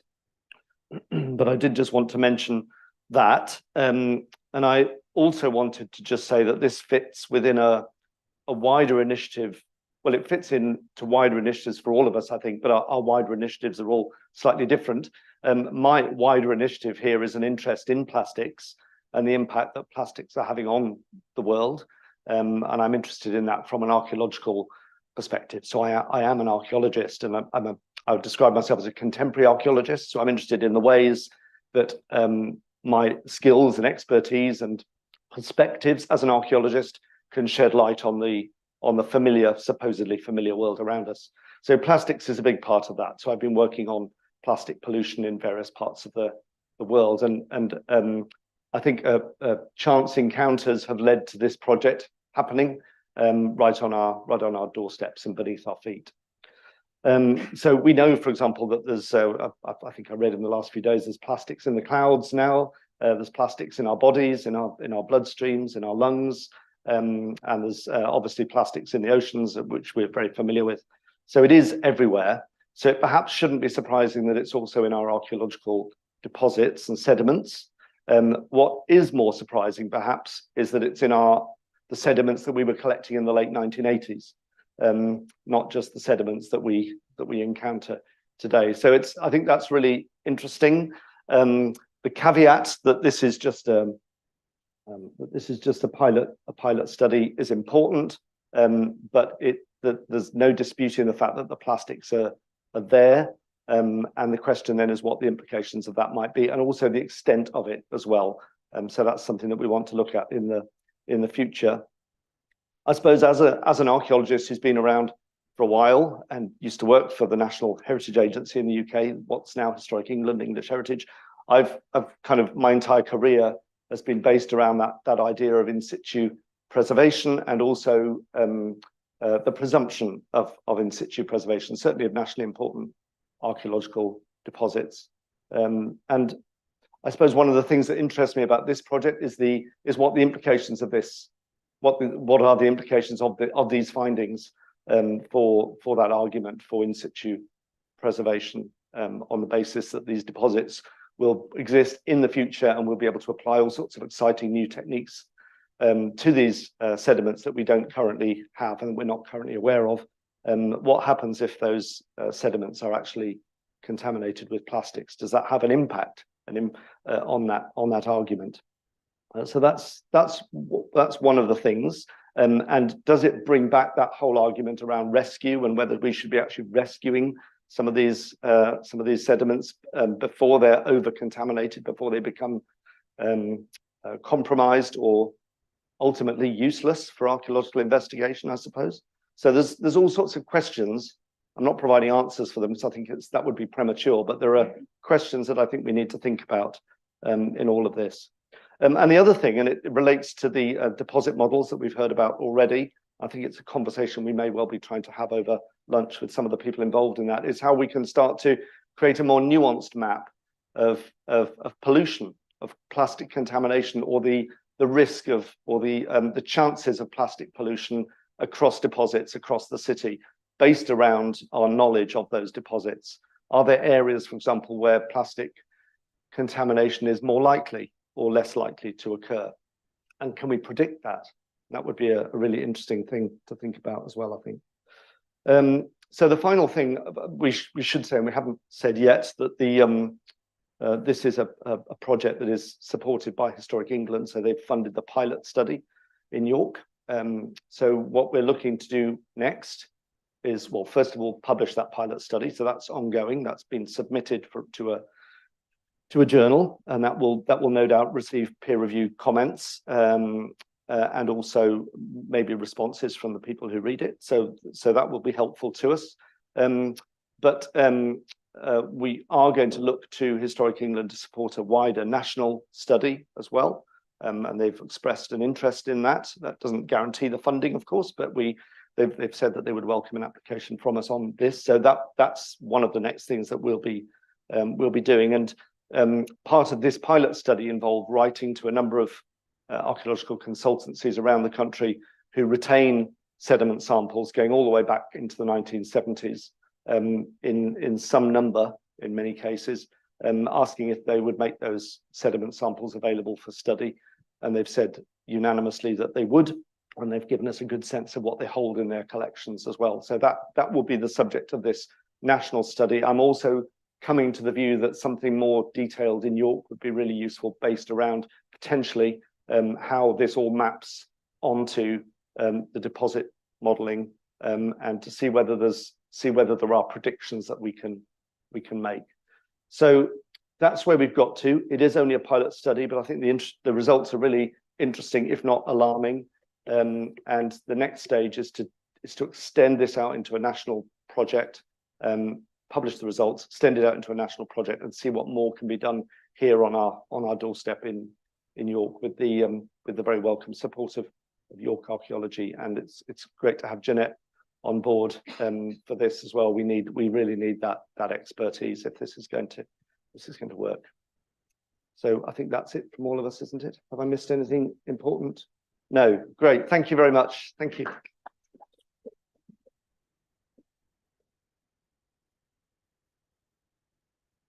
Thanks, John and Paul and Jeanette. So we've got some time now for some questions, and we've got a microphone that can be passed round. It needs switching on the bottom, which Ian's going to help with. We've had it's been a great morning for talks. I hope you'll all agree so far. But if anyone's got any questions for any of our speakers this morning, we're starting over here, I think. Microphone working? Yeah. Well, I've spent a lot of time reviewing microplastics in the marine environment. That's part of my role. And the big issue of contamination controls is just, I think there was a point where they had to basically send aside all the stuff they'd done up to a certain date, because they didn't realize that just sitting in a lab, you can find microplastics landing on your sample. So have you any comments on that one? Yes, so I didn't go into that. There is a lot of quality assurance, quality control that goes into microplastic analysis. So we did actually use a very technical glass beaker collection of passive fallout of the any plastic that might be in the air at the time when we were sampling during the summer. And we also put a beaker in the archive facility at York for a month and collected what was typical microplastic floating around in their archive. So we had that as background procedural control data. And then we also run procedural controls alongside that at the point of sampling as well. So you then take the data from all your procedural controls and use a limit of detection, limit of calculation approach to then address that.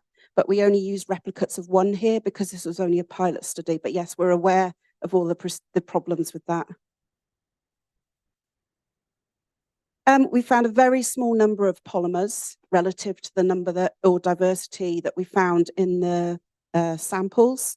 And the one that we find in the air the most is PTFE again, Teflon.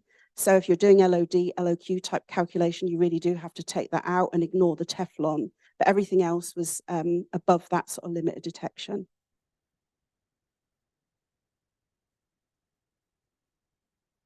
I've got a question at the back, which Ian's running like Annika Rice to get to. Hi, yeah, that that was a really interesting talk with the microplastics, and it'll be really great to see kind of future work on how the different types of deposits and proximity to like the modern river routes and where the water tables are fluctuating, to see how that actually how that changes the types of plastics, or the amount of the plastics that are getting into each deposit. One of the things I was wondering though, on that, again, on that kind of contamination question, is that we're using a lot of plastics and rubber and things like that when we're sampling, like the gloves we're wearing, the even with the cores, where you think you've got a core that's quite isolated from contamination, but then you can shatter and fragment the perspex casings that the cores are in and things like that. So are those an issue? Or even like the buckets and bags that we're storing the samples in, are they also potential contamination route? Yes, they are. I should have said we also included those in procedural control analysis, so we know exactly what the perspex cores were made out of. We also know what the buckets were, and even the plastic bags that are used to keep all of the samples safe from the 1980s. So they're all in that mix as well. But at the moment, the microplastic community, research community, is having, I think, a bit of a, if you do qPCR, it's called the MICE guidelines. They're trying to come up with a set of standards for analysis. And I think the way this might go is not just having procedural controls, but perhaps using FTIR plus Raman. So you're having two different means of identification. So it's really robust at that point. But I agree, a lot of the data in the literature going back 10 years is pretty flaky, I guess. I don't know what it's not as robust as it could have been. I've got a very quick follow-up. If microplastics are in the air, are we breathing them out? So are we vectors of contamination as well? Or is that just too They tend to get stuck in your, I don't know what these are called, but they're a cilia. And you can actually find our other work on microplastics in the human lung if you're really interested. We've got a question down at the front. Oh, Ian's coming to you. Thanks. Not sure who to address this question to. You've got kind of Roman deposits and then 12th century deposits found in the Guildhall and on Coney Street. And I wondered really, I guess, between you, John, and you, what happened in between in those 6 centuries? Yeah, it's a very good question, actually. It's a pattern that we see across York, is that following really the middle of the 3rd century. Oh, is that close to? Oh, that is better, isn't it? I beg your pardon. Yeah, it's a fairly widespread pattern across York, is that following really sort of middle of the 3rd century, and running up to the 12th, there just seems to be an explosion in the population in York, really sort of following the Norman conquest, or at least a sort of generation after that, and really at the end of the 12th century, I suppose, or yeah, a little bit before that. But it's I think it's maybe a reflection of where the core of activity is focused in the city in the early medieval period, and you're well aware that sort of axis from Micklegate, where you get the deviation, the river crossing in the Roman period being directly in front of the fortress, and it's sort of deviating across where Hughes Bridge is now to the southeast side, and you'll get this sort of like commercial and population centre in that High Hughes Gate, Coppergate area, heading out towards Layerthorpe. So in areas either side of that, I guess the population, you get the impression that the population was so much that the what's being left behind through their activities is much more sparse. There were hints and suggestions of bits of early medieval activity at the Guildhall, but It was, you know, there was one pit that had some antler in it. There were a couple of bits of Stamford and Torksey wares, which are fairly typical of the sort of 10th century products there. And again, actually underneath the mansion house, we did some excavations there about 5 or 6 years ago, when that area is being renovated. There is definitely activity in the Guildhall area, but it's not on the scale that it is particularly during the 2nd century, and certainly as the population centre expands back into that area from the 12th century.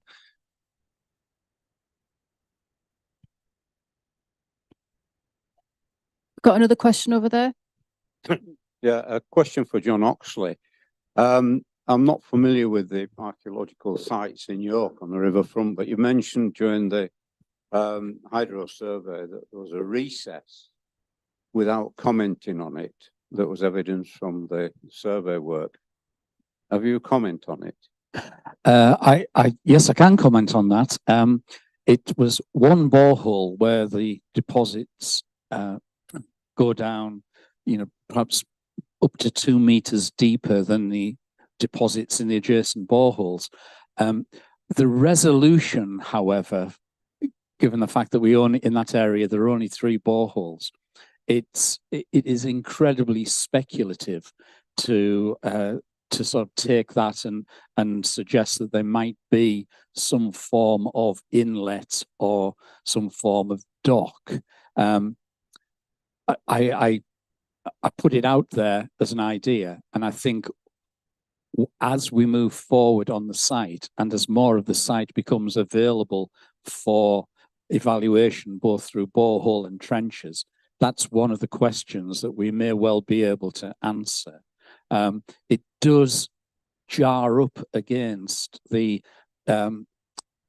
information, the evidence that we're getting from 3941 Coney Street, the Smith site, backed up by the evaluation trenches 3 and 5, where the Roman deposits are quite close to the surface, and then you have this terracing activity dropping down. So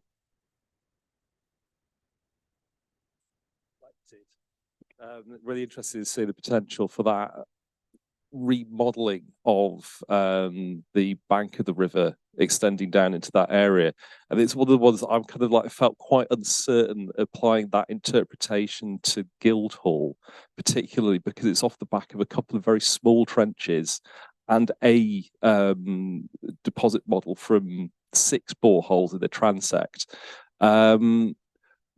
But having said that, there are little hints and suggestions elsewhere.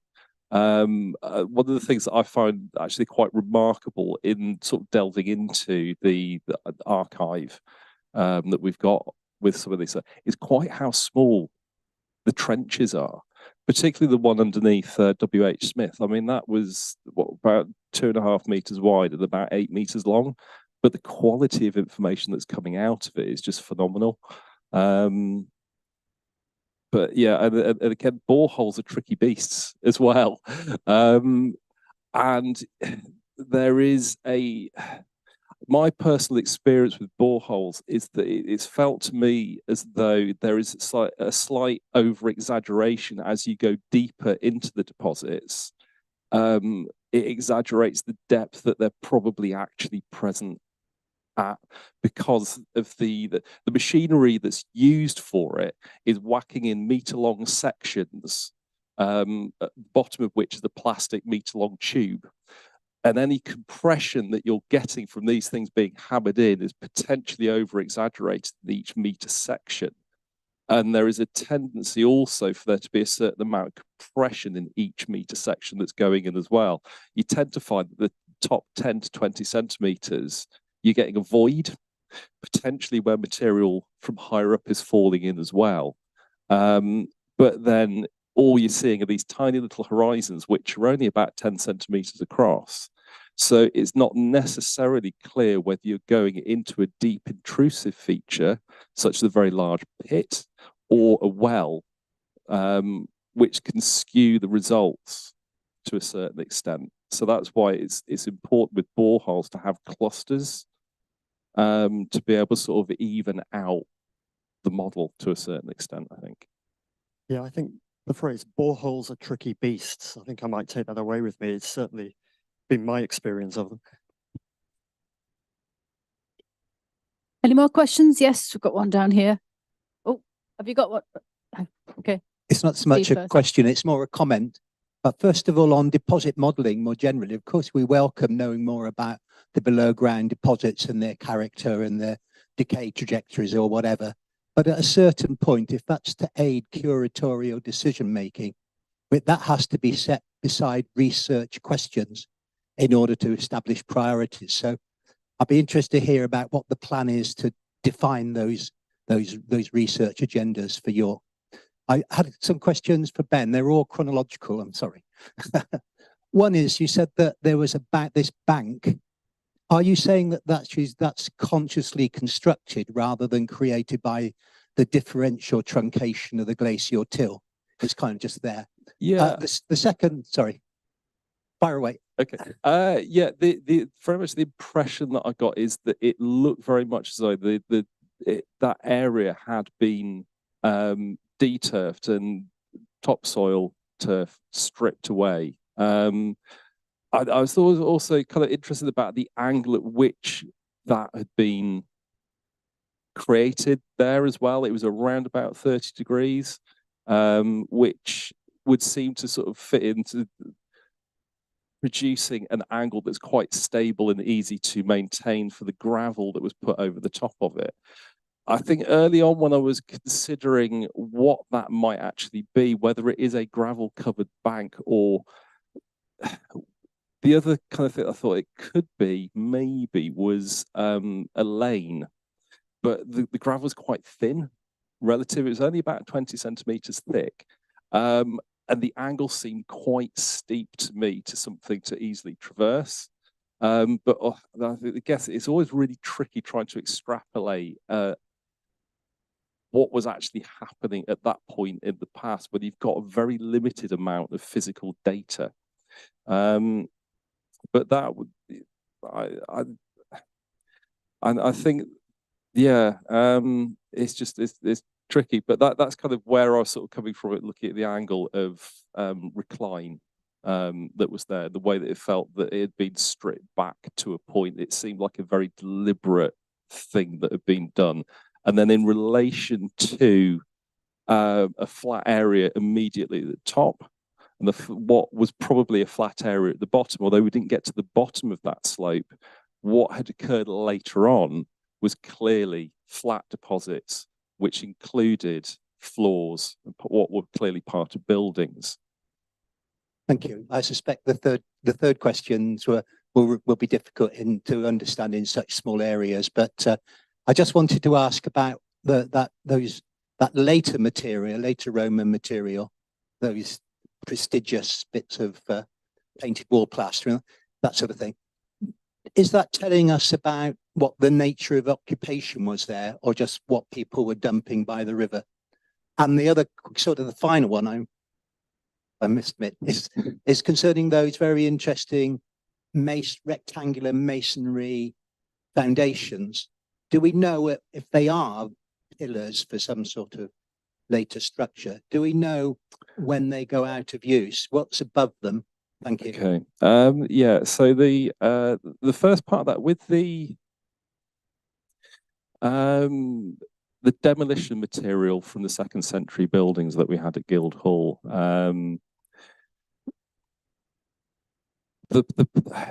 yeah, I mean, my personal fit is that you had what was very clearly a succession. There were 2 phases where there were floors. We didn't have any other structural remains within that trench. And then the plasterwork, I was just trying to think about how, when you're demolishing a building, how you would actually go about doing that. Particularly if you've got a view to trying to reclaim and reuse as much material from that as possible, what the process is involved in that. If you wanted to get to the material that's being used for the wall, whether that's timber or stone, if it's covered in plaster, the first thing that you're going to do is take the plaster off, because you can't reuse that. It's waste material. So why bother taking that away from site? The easiest thing to do is just dump it on the ground, recover what you need, move on, put your new building in and take it from that point. So I think that's why we're seeing just that kind of material there in both the early 2nd century building, and then the second building is probably mid second century. As far as the columns that you're referring to, I think that we didn't have anything like that at the Guildhall site. I think you're maybe referring to the slide from one of the Spurrier Gate excavations. And I think in the work that MAP did in 2005, one of the structural elements of the timber buildings they found there was a foundation trench, which was lined with timber. Also, in the frame of that image, there were a number of quite light coloured, what might have looked like timbers, but they were in fact concrete piles, part of the foundation of the 1960s building that preceded the current development on the corner of Spurrier Gate and Hughes Gate. So I can't, yeah, so I think that's what they were rather than that. One last question. Do you still have a question to ask? More of a comment, just to say thank you very much. We found this event on Eventbrite. I've got nothing to do with archaeology, but I found it really, really interesting. More from a people point of view, general public, Joe Bloggs, in the sense how you translate this to government policies, how people manage plastics, etc. I found it absolutely amazing. Thank you. Yeah, yes, it is why we're here. So we're just running slightly late for lunch, but I do hope that you've enjoyed this morning, and please do come back for this afternoon, because we've been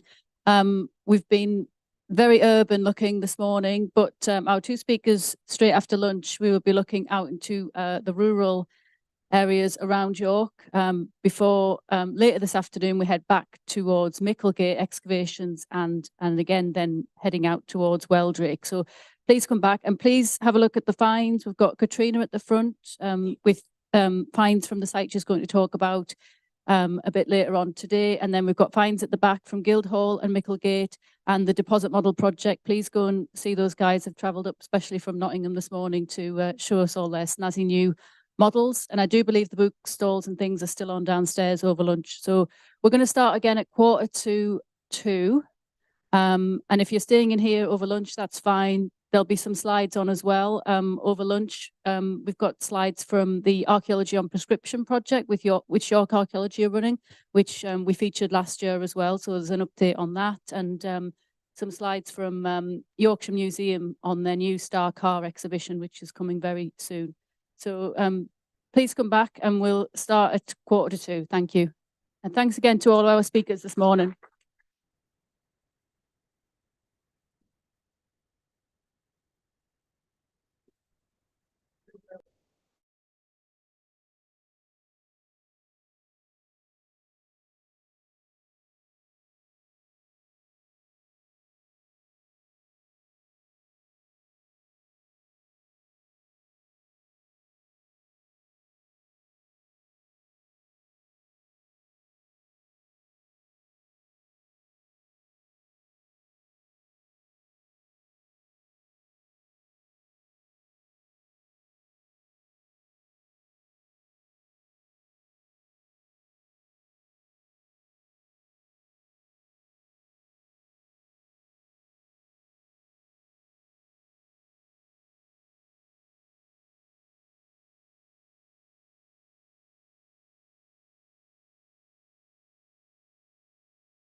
How are we doing? Everyone back in? Okay, hi everybody. Welcome back to this year's York Archaeology Conference. Thanks to Claire McRae this morning for hosting. She now gets a rest. It's now my turn. So we've got a really interesting program lined up for you this afternoon. If we can go for the next slide. Oh, I've got the doodah. No, there we go. As organized as ever, right? Nope. Oh, excellent. There we go. Good. So we've got a couple of presentations now. We've got Stephen Morehouse coming up in just a moment, and then Katrina Appleby. We will have a quick round of questions after those two speakers. So once Mr. Morehouse has finished, if you can just hold on to your questions until you've heard from Katrina. We'll then have a quick break and then come back for the final session. So I'm going to stop talking and hand it over to Stephen. Thank you. My slide presentation is not as skiffy as the ones you've had this morning. It's more bog standard. I should also apologise for the quality of some of them. I've got cataracts, and it wasn't until last night going through them that I noticed that some of them were slightly out of focus. This paper is a summary of work using the discipline of the landscape historian to unravel the complex history of the historic landscape of the civil parish of Dunnington to the east of York. The work on Dunnington started in 2007, following joint work at Scorby with Dr. Barry Wright, a botanist. This resulted in a joint booklet edited by Linda Maggs on the left. That's it. The partnership then developed into a much more ambitious project by looking at the modern civil parish of adjacent Dunnington. But Barry's pioneering an important contribution to this joint project has been summarised in booklet form on the right and produced comprehensively in his PhD in 2016. The present paper and most of the illustrations are mostly taken from the second edition of the booklet titled The Landscape of Dunnington, Grimston and Yanosthorpe, which just published last week, which was originally published by Linda Maggs in 2021.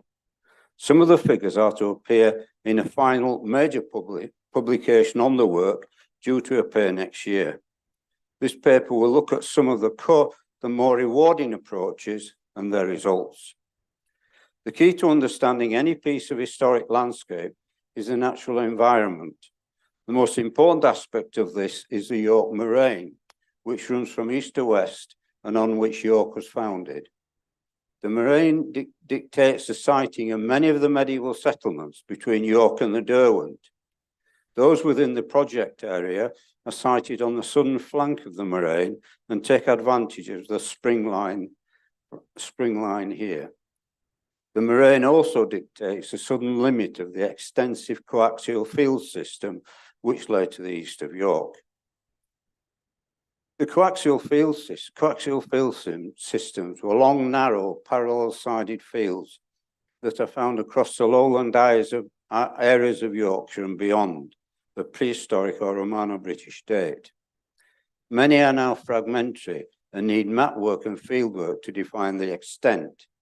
The system east of York, seen here on the left, with the Roman roads, known and new, superimposed on the first edition 6-inch OS, surveyed in 1848-51. The northern and eastern sides of the system, which lie within the project area, are unsure, as the system has been fragmented through time and requires further work to define it. Apart from the moraine to the south, the only other positive edge is in the southwestern part, the township boundary between Grimston and Heslington. Excavations across the extensive extension to York University campus seen here have shown that the coaxial field system does not lie within the boundary of the excavations on the right, suggesting that the township boundary between Grimston and Heslington marks the boundary of the earlier field system. This may be the early outer boundary of York. The part of the coaxial field system within the project area is intact and forms the foundation and alignment of townships and field systems up to the post-medieval period. Commons were also associated with enclosed field systems. The key to understand these is Jeffreys map of Yorkshire, created on 20 sheets throughout the 1760s and first published in 1771. Each sheet was surveyed by different cartographers at different dates. The late 18th century was an important time for the development of the landscape, and therefore it is important to try and identify the dates when each sheet was surveyed. The sheet that mostly contains the project area was surveyed in 1769. Jeffreys is also important because it was produced just before the main era of enclosure, and hence records a county-wide landscape of the low-lying areas that were not recorded elsewhere. One important aspect of this is the large open commons that were later fragmented during the Great Enclosure movement. Many of the extensive commons were given names that often did not survive Jeffreys' map.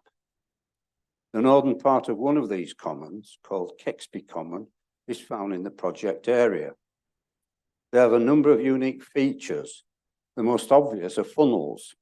Those shown for Kexby Common on Jeffreys' map are highlighted in green on the left.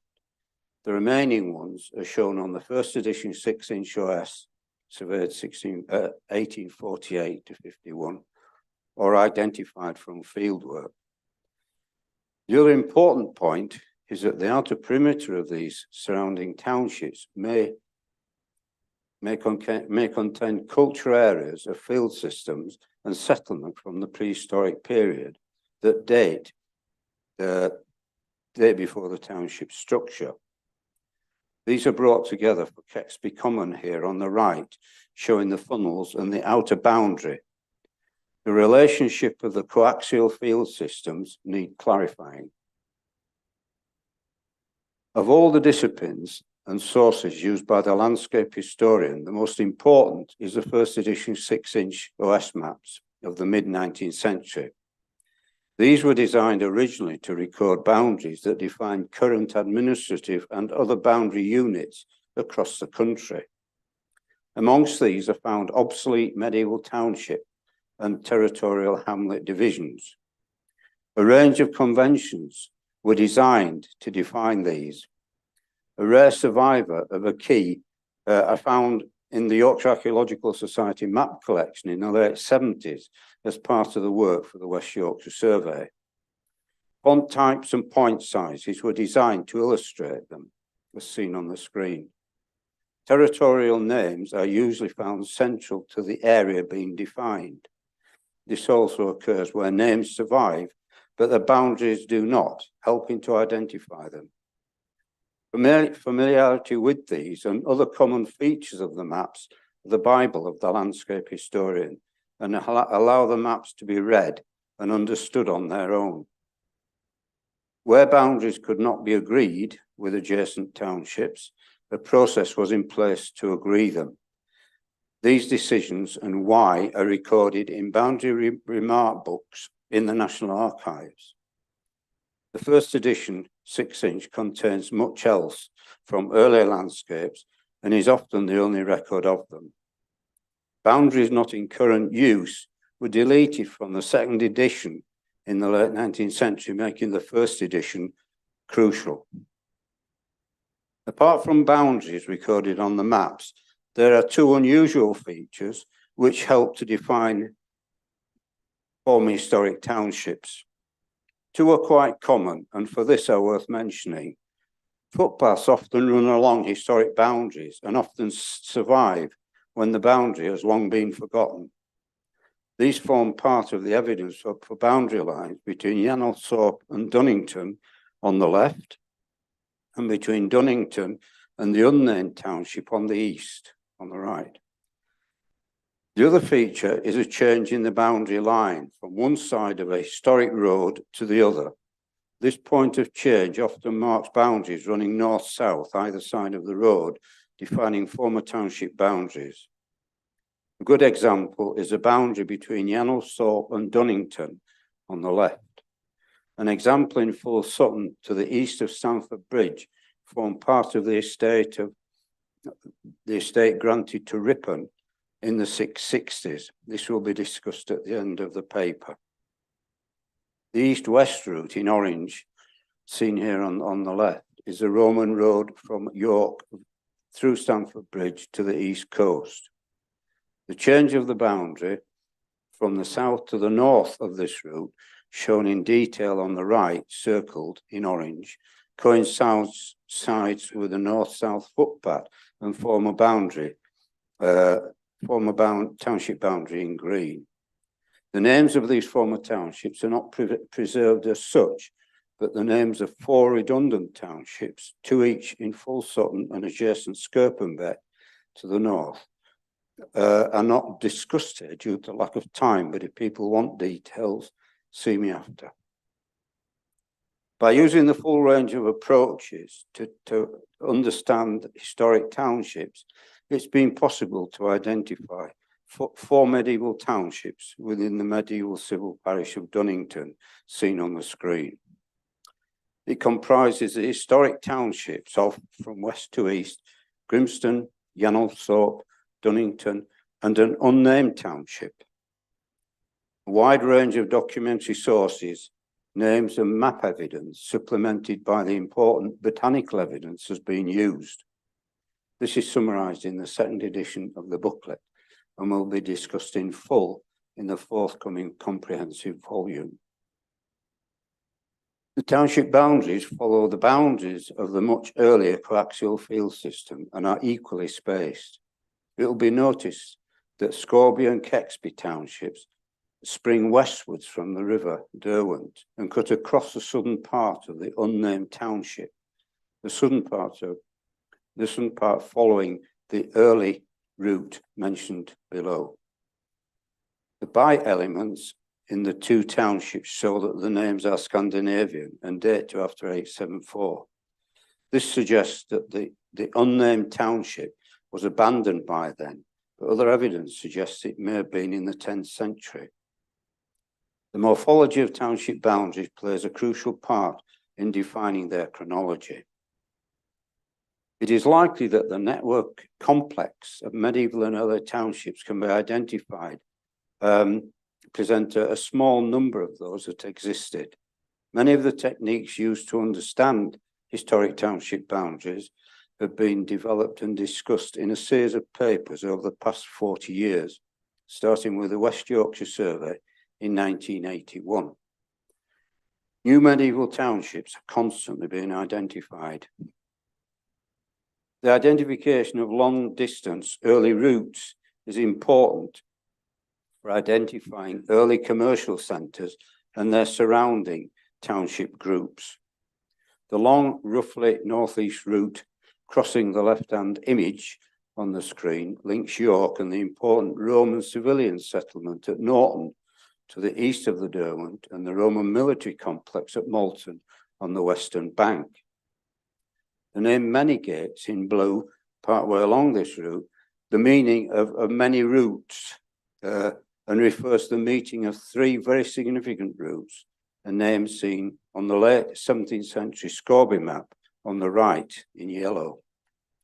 Many gate names are common across the country and often refer to the intersection of pre-conquest routes. Norton developed during the post-Roman period by the creation of a series of small townships around the earlier nucleus, whose boundaries are seen here on the 1st edition 6-inch OS map, and with their still surviving significantly named settlement names, highlighted in orange, are civil parish names, and those in green names within their territorial units. Groups of small townships are common around Roman civilian settlements, as at Bainbridge, Catterick and Ilkley, and often testify to post-Roman activity where none has been found archaeologically. Many survive to be recorded in Domesday and identified on the 1st edition 6-inch OS map as here and at Stamford Bridge. Having established the township units, it's now possible to start to identify and understand their internal field systems. Despite Dunnington and Grimston being adjacent and lying on the same geology, their field systems are very different. Grimston on the left and Dunnington on the right. The early 17th century Grimston memoranda book implies that Dunnington was well drained throughout time and Grimston was not. The medieval fields for Dunnington is as shown on the left, first edition 6-inch OS map, complete with the arable field names. Further evidence comes from the enclosure of the arable fields in 1709 and the common in 1772. Evidence for Grimston was by piecemeal agreements between 1606 and the 1620s. As enclosure was piecemeal by private agreement, evidence for which does not survive. A wide range of documents and maps not available for Dunnington has allowed a firm foundation for understanding the development of the historic landscape of Grimston. The field system has been ploughed over in modern times. The left-hand slide shows the early landscape of Grimston based on the first edition 6-inch OS with information drawn from the 1706-7 map. It developed north of the east-west head dike, XX, to the Hull Road with a composite field system and small settlement of unknown shape and size beneath the former 3-row green village, which does not survive. Also probably contemporary is the island in the mire to the south shown in green, with a probable prehistoric east-west route along its northern edge. The island was probably the site of the well-documented medieval settlement of Tilmire, recorded from the 12th century, if not earlier. The right-hand slide, based on the 1706-7 map, highlights usage zones south of the east-west head dike. The funnel from the common giving access to the 3-row village via the outgang. Although recorded in the 1606 survey, the transition happened centuries earlier at a date yet to be determined. Having established the township units and their field systems, their settlements were next to be looked at. At each of the 4 townships within the modern civil parish, it had a settlement. These lay along the spring line just below the brow of the moraine on the southern slope. The former settlement of Grimston has already been considered. The other 3 can be located, and the 4th in the unnamed township, which may be revealed by future fieldwork. The settlements of Grimston and Dunnington are as different as their field systems. The 3-row village of Grimston appears to have had the underlying coaxial field system as part of its base, while Dunnington is laid out over it. Dunnington is the only village to survive. Like many villages today, their history can often be gleaned from its plan, which usually begins with the first edition 6-inch OS map. Here we see the village from the map surveyed in 1848-50.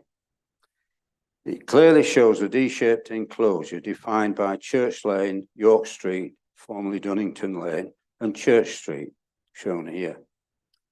Church Lane has been moved northward at some point yet to be determined. The church, manor house, and probably fish pond lay on the northern boundary of this enclosure, suggesting that the church was formerly a manorial chapel to the manor house, and that the wider enclosure was devoted to the manorial farm.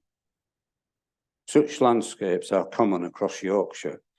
Normally the manor house was moved outside the enclosure, which, when the church was upgraded to parochial status in the 11th century, became the parish church, but this did not happen at Dunnington. The area to the south of York Street was clearly a series of tenements attached to the prebendary manor of St. Peter's, the Minster. The southern boundary of these is typically called Back Lane, defining the back of the Tofton Crofts and providing back entrance into the croft.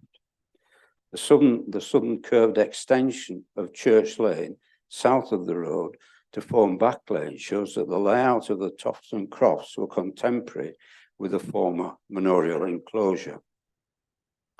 The large square enclosure to the east end of Back Lane, was clearly an important enclosure and possibly the Ampleforth Prebendal Manor Centre. Sadly, the earthworks of former buildings, so common in cemeteries across Yorkshire and beyond, clearly seen at Scragingham, north of Dunnington, have been obliterated by the construction of a modern housing estate.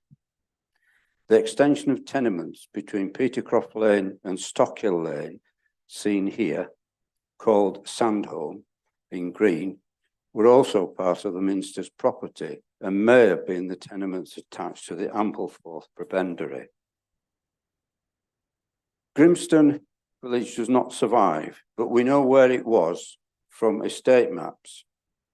An extensive and remarkably detailed township survey dated 1606, which had an accompanying map, which no longer survives, and a very detailed early 17th century memoranda book. It is intended to publish transcripts of both in the major book on the results of the work. The aerial photograph on the screen shows the village site to the west of Manor Bungalow, now mostly covered with modern ploughing or with later ridge and furrow. A detailed three-row plan can be gained from the 1606 survey. A diagrammatic version is seen on the left, running roughly east-west. The institutional tenements are in the east row. The Guildhall, the chapel, and the priest's house, unusually called Prophet Garth. The plan is not to scale, and there are no measurements given in the survey. And the earthwork, and until the earthworks are recorded, we will not know precisely how much of the village survives. The plan on the right is derived from the 1606 survey, the early 17th century memoranda book, and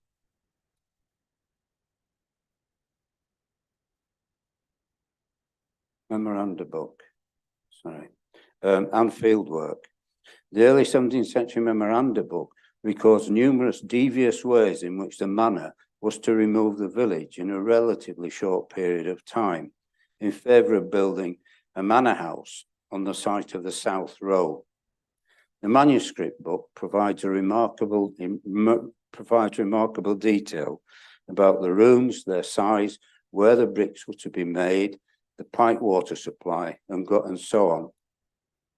The extent of the curia, the courtyard, is shown on the map on the screen as a triangle of green. The present three separate enclosures, each called Hall Garth, form part of the garden and farm complex, and the then existing hall buildings attached to the right. The manor house was burnt down in 1769 and moved across Elvington Lane to the site of the present manor farm. The township boundary defines mainly the farming requirements of those living within it. It also forms the building blocks for the manor, the parish, monastic estate, and administrative units such as a wapentake, while forming the unit of taxation. Understanding the township landscape also depends on looking at the associated surrounding landscape. The most important in this case is Stamford Bridge and the relationship of the early manor of Catton to the project area. Both are seen on the screen. Stamford Bridge formed an important crossing point of the Derwent in the Roman period and possibly before. It was the navigable head of the river, probably a Roman port, and certainly an important medieval inland port. It was because Dunnington was equidistant to York and Stamford Bridge that drew the Minster to Dunnington in the pre-conquest period. Stamford Bridge formed part of the extensive estate centred on Catton in Domesday Book and granted to Ripon in the 660s.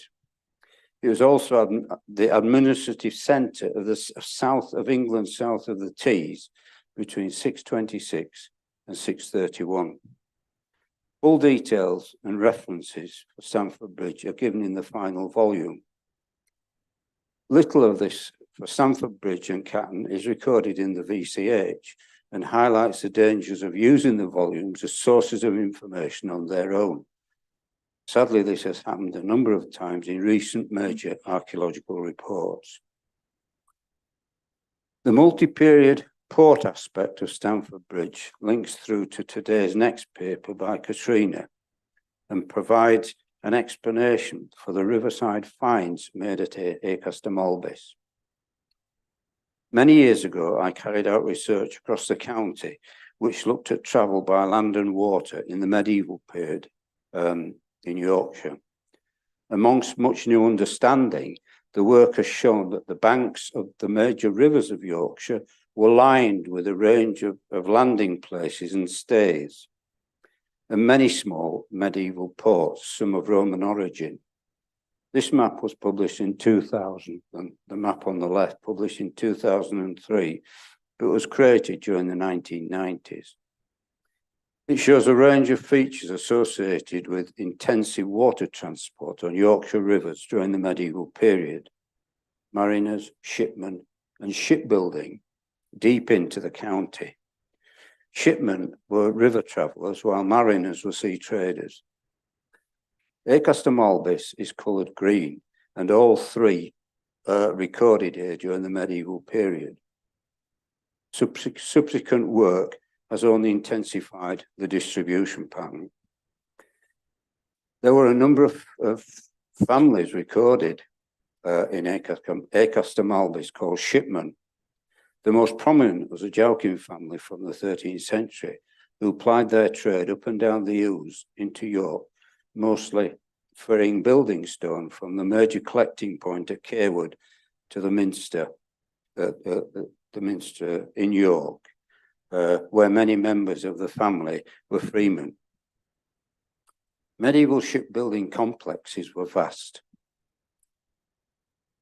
On the right, we see the aerial photograph by Tony Crawshaw of the earthworks of the abandoned medieval shipbuilding centre at Hornington on the wharf near Bolton Percy.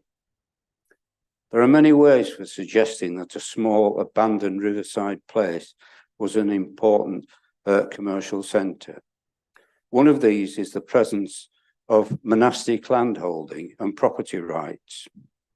Monastic houses holding land in Acaster, shown on the screen, include the Minster and St Mary's Abbey in York, Nunappleton Priory, Fountains Abbey, Newborough Priory, Rievaulx Abbey, Sawley Abbey, and Furness Abbey on the Furness Peninsula on the northwest coast. Acaster is in green and the monastic houses in red. In 1265, Rievaulx Abbey was granted arable and meadow in Acaster, but more importantly, the right to load and unload ships there. The riverside recessed bays, and this is why I asked the question of John this morning, because I don't think the landing's sticking out. I think it's what he described, a recess for boats to go in.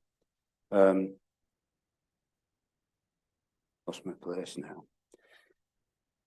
The morphology of such river settlements shows that the core of the settlement is often detached from the commercial area, as at Acaster Malbis. The 1763 map shows that the early settlement was to the south of the church and that the detached commercial part in line along the river bank to the south, highlighted in yellow, suggesting at least two phases of development. Mill Lane, now the main route, would probably have been the back lane. One important feature of medieval and earlier riverside commercial settlements is often thought to be recent, and that is riverside footpaths. Medieval documentation shows that medieval riverboats were often barges and needed towpaths for horses to drag them. Medieval documentation shows that most of the major rivers in the county had towpaths along all their navigable lengths for towing commercial boats. The evidence is considerable. Boats travelling the same way are restricted to the same side of the river. However, they may have disappeared for some of their length, as has happened at Acaster Malpais on the opposite bank at Naburn, seen on the screen, with towing path names highlighted in green. Because of its importance, Acaster Malpais probably contains separate stabling, corralling, and meadowland for litter and feeding for the many horses that will be used to drag the boats over long distances. Medieval documentation shows that the mooring points existed outside the main landing places. This can be seen at both Acaster Malpais and Naburn by the presence of mooring sites coloured purple on the screen. Both Acaster Malpais and Acaster Selby are long, narrow civil parishes along the river bank. It is likely that these have been made up from smaller, earlier townships. It is possible that the property acquired by St Andrew's College, founded in 1470, and the southern part of Acaster Malpais Township may represent a former township or part of one. Many of the major inland ports, such as Acaster Malpais, were associated with inland commercial centres. One of many examples is Ripon, associated with Milby of Roman origin on the River Ure opposite Aldborough in the post-Roman period. Acaster Malpais and Acaster Selby were linked to their inland hub by the medieval road system. Acaster Malpais with the historic core of Cotmanthorpe, and Acaster Selby with Appleton Roebuck, seen here on Jeffrey's map on the left and a modern OS map on the right. The kind of work carried out on Stamford Bridge could prove fruitful at Acaster Malpais. And finally, theoretical terms are created to explain archaeological phenomenon out of context. That given to the wide range of multi-period artifact groups of the type found at Acaster Malpais is, quote, persistent place, a meaningless term that can lead down blind alleys and never arrive at the reason for the artifact group. These riverside settlements, which often have an origin in the Roman or post-Roman period, are based on commerce and often linked to inland commercial centres as their outlet to the river trade. Archaeology forms part of a lengthy and complex process of understanding past landscapes. It is part of a multidisciplinary process and should not and never be seen as a process itself. It is often the case. Thank you.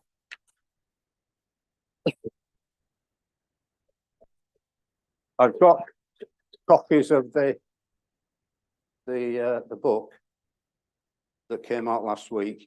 If people want copies, if they could see my wife. Thank you very much. Thank you. And just to remind you, if you have any questions for Stephen, we'll be able to do that after Katrina's presentation, which is next.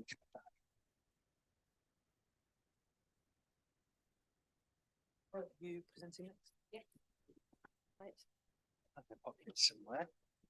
Yeah. This one's got left of it. Right. Yeah. That's what actually. Yeah, it's got that in. Right.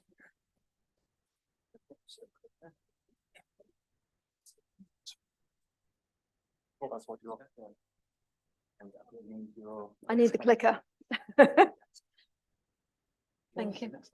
Yes. Right, so it's just right to go forward, and then that one's yeah, that's fine.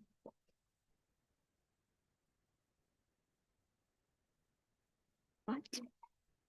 Good afternoon, everybody, and thank you to Steve for providing some context for the talk that I'm about to give. I should say that Steve and I didn't know that we were both working on the same idea until about 2 months ago, when he saw the advert for the talk I gave to the with Ailsa Mainman to the York Fellows. So Stephen, Ailsa and I will be getting together in the new year, I think, to discuss how we can take this research forward. My talk is going to very much focus on the artifactual evidence that we've been recovering, but I'm also going to give you a brief context of the sort of brief history of Acaster morbis. I should say this project is very much me and Ailsa Mainman, who I'm sure many of you know, and she's been very helpful in discussing the finds with me, as have lots of other people. So, but I'm presenting today. The project has its origins in some research that I started work on over 25 years ago, when I moved to Acaster morbis. And at the time, some of the villagers wanted to produce a history book to mark the millennium. And I'd only recently arrived in the village with 2 very young children, but I thought, I'm going to have to put my hand up and admit to being both an archaeologist and an editor, and I couldn't really not get involved. The result was this book, which came out in 2000 to mark the millennium. I'm proud to say we sold 1,000 copies of it. So, but the work that we've been doing since, both the Manor Farm work and documentary research my husband's doing, we will definitely have to have a second edition at some point, but don't quote me on that one. I'm not sure when. When I came to the village, I was introduced to the farmer at Manor Farm and was told he had this amazing collection of pottery, which indeed he did. Huge quantities of pottery, running right the way through from the Roman to the post-medieval, but with a strong emphasis on medieval pottery. The farmer was desperate to know what it was telling us, but I mean, I tried all the obvious sources, the maps and LiDAR and map sources of all sorts, and nothing, couldn't find anything to explain why there was so much material. We did field walking, that produced more pottery, certain amount of building material, nothing much. Finally, in about 2016, the farmer agreed to allow a metal detectorist onto the site. And at that point, everything changed. And the quantity of material that has been recovered in the last 7 years is quite staggering. Various people, specialists, have been out and looked at it and said, oh, very interesting, but still nobody could come up with any idea as to what was going on. And then a couple of years ago, Roger, who is now has just turned 90, was desperate to have a document, something he could show family and friends about all this wonderful material that he was acquiring. And that was where Ailsa and I came in, because Ailsa by that stage had got bitten by the bug and was getting fascinated by the site. So the result was that in last year we produced this, but this is a privately printed, it's not got an ISBN. We have, as you will imagine, we've had a problem about sort of being concerned about advertising this site, but we finally reached the point where we thought this is significant, such a significant site, we have to talk about it. I haven't got any copies left of that one, but I have, if anybody really wants to see it, there is a copy on the table there, and I can provide you with a PDF if you leave me your details. So let's move on and have a quick context, a quick history of Acaster morbis. It's a traditional farming village, and at one time we had a church, a pub, a school, a post office, and a miller. But what is unusual about it is been the land holding, that over the course of about 800 years, it only had 3 owners in terms of families. So it moved in the 12th century, it moved to the to the Morbis family. It then moved to the Fairfaxes, and then finally to the Bilby Thompsons of Escrig. And I think that is one reason why it's survived. Some of the traditions have survived, and why we've got some of the remains that we have.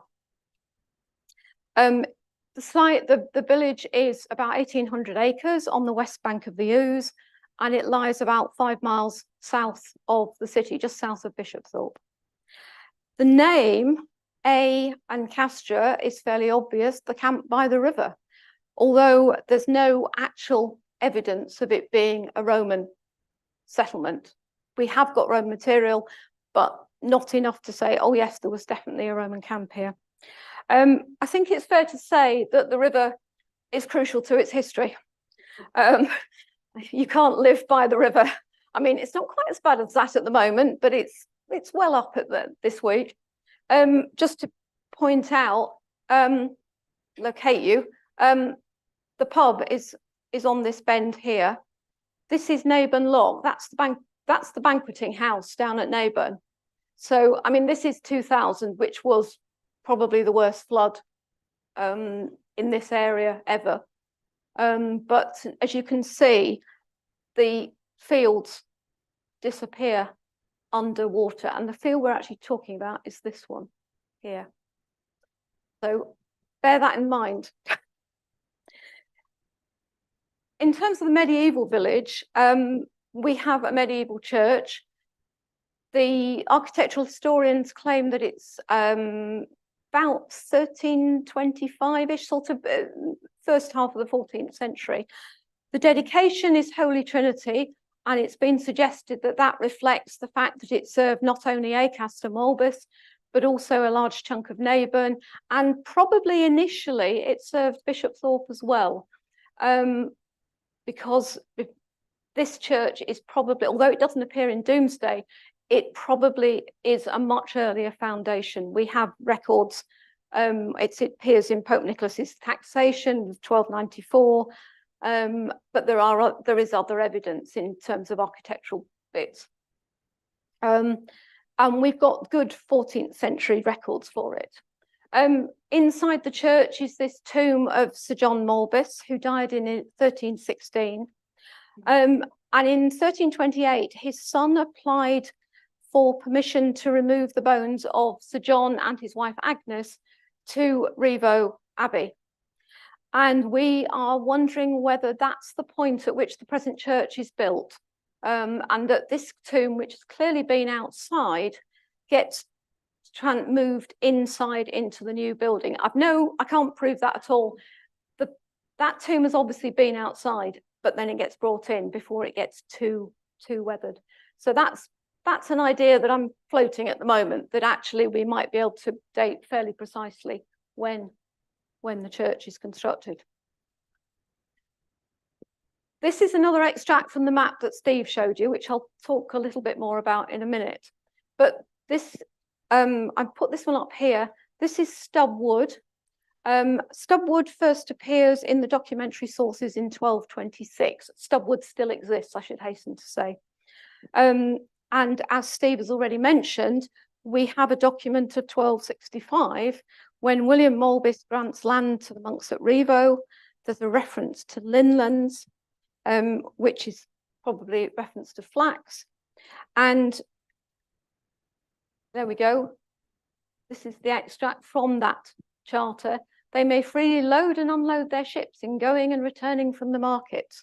What I don't know is where Lydgate and Jeevesmarsh are, but I'm hoping I want to talk to the place name people down at Nottingham next year. I should say, going back to that, the Thomas Dyke, which is the main dyke that splits the Ings, this is South Ings. That's first referenced in 1277. And this map shows all the strips, and these letters relate to a key that appears. I'll show you the full map in a few minutes. So it's actually a fascinating record. We actually have some Ings at the north as well, but these Ings are still held in common. And we have Ings masters, and the strips are, as you can see, that's a photo taken last summer where the different strips are at different stages of harvesting. It is a triple SI now, so they are restrained a bit in when they can harvest.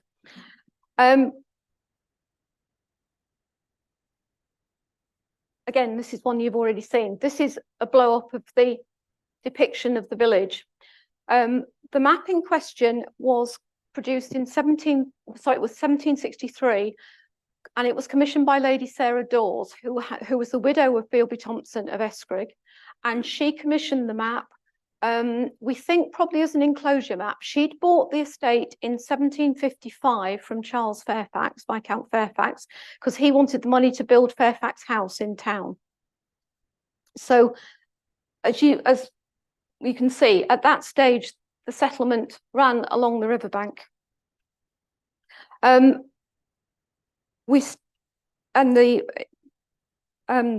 The poll tax of 1379 records 65 adults living in the village. So it was quite a decent sized settlement. Cobbler's Trod, which runs from, those of you who know Acaster, from the Ship Inn, it runs along the river southwards, and then it actually peters out and bends up and joins Mill Lane. But this first bit, this is a relic of the original village street, and there are still a couple of properties along it, not least this one, which is the old vicarage, which dates from about 1713, I think, certainly early 18th century. So we still have a relic of the original footpath along the river. I think you have to try and imagine what the village was like at this point, because you've got the river, but the river is tidal, definitely tidal. So you've got ships going up and down, but you've also got at low tide a muddy mess. But you also need to imagine the amount of traffic that was going up and down that river. This is the full map, which I've had to lighten it up a bit to try and show the detail. But as you can see, we have Ings at that end of the village as well. There was a post mill. Holy Trinity Church sits in here. This is the main village, and then we have South Ings, and then this continues on down to Acaster Selby, St Andrew's College site, and ultimately to the nunnery at Nunappleton. Going back to this, important thing to note here, this map is produced in 1763, and that is the weir. And it's the construction of the weir is a very important point in our overall story, because at that point, everything changes in terms of the nature of the settlement, because you no longer have, what's the problem that we have now of flooding? You've changed the river levels drastically. So while you've got a constant level, which makes it possible to get in and out of the city with ease, you've also got a problem that the houses are going to flood regularly. So at that point, I think that's the point at which they start to move back onto Mill Lane, which, as Steve said, was probably the back lane prior to that date. The river remains throughout its history a feature. I love this picture. This is early 20th century. This is the York and Ainsty Hunt crossing the river from to Neyburn on the ferry, which survived until 1946. But note also that wind pump building still survives, and that's Holy Trinity Church sitting in the back there. So you get a feeling that the river is a constant. There was lots of salmon fishermen, there were fishing lodges, and as I've said, the wind pump. And then, as I was showing you earlier, we have, how does all this relate to our field? Well, as I showed you, the field sits on just south of the slipway. It's a fairly ordinary looking field. But this is the field that is producing vast quantities of material. So I'm just going to try and give you a flavour of what we've actually got and make some suggestions. So this is just samples of the pottery. We've got lots of, well, we did have some of the pottery has disappeared now, but we still have a good sample. We have something like over 500 clay pipes. So we've got 50 in terms of some of the particularly the pottery and the clay pipes, we've got over 50 years worth of collection. So we've got a very wide range of material.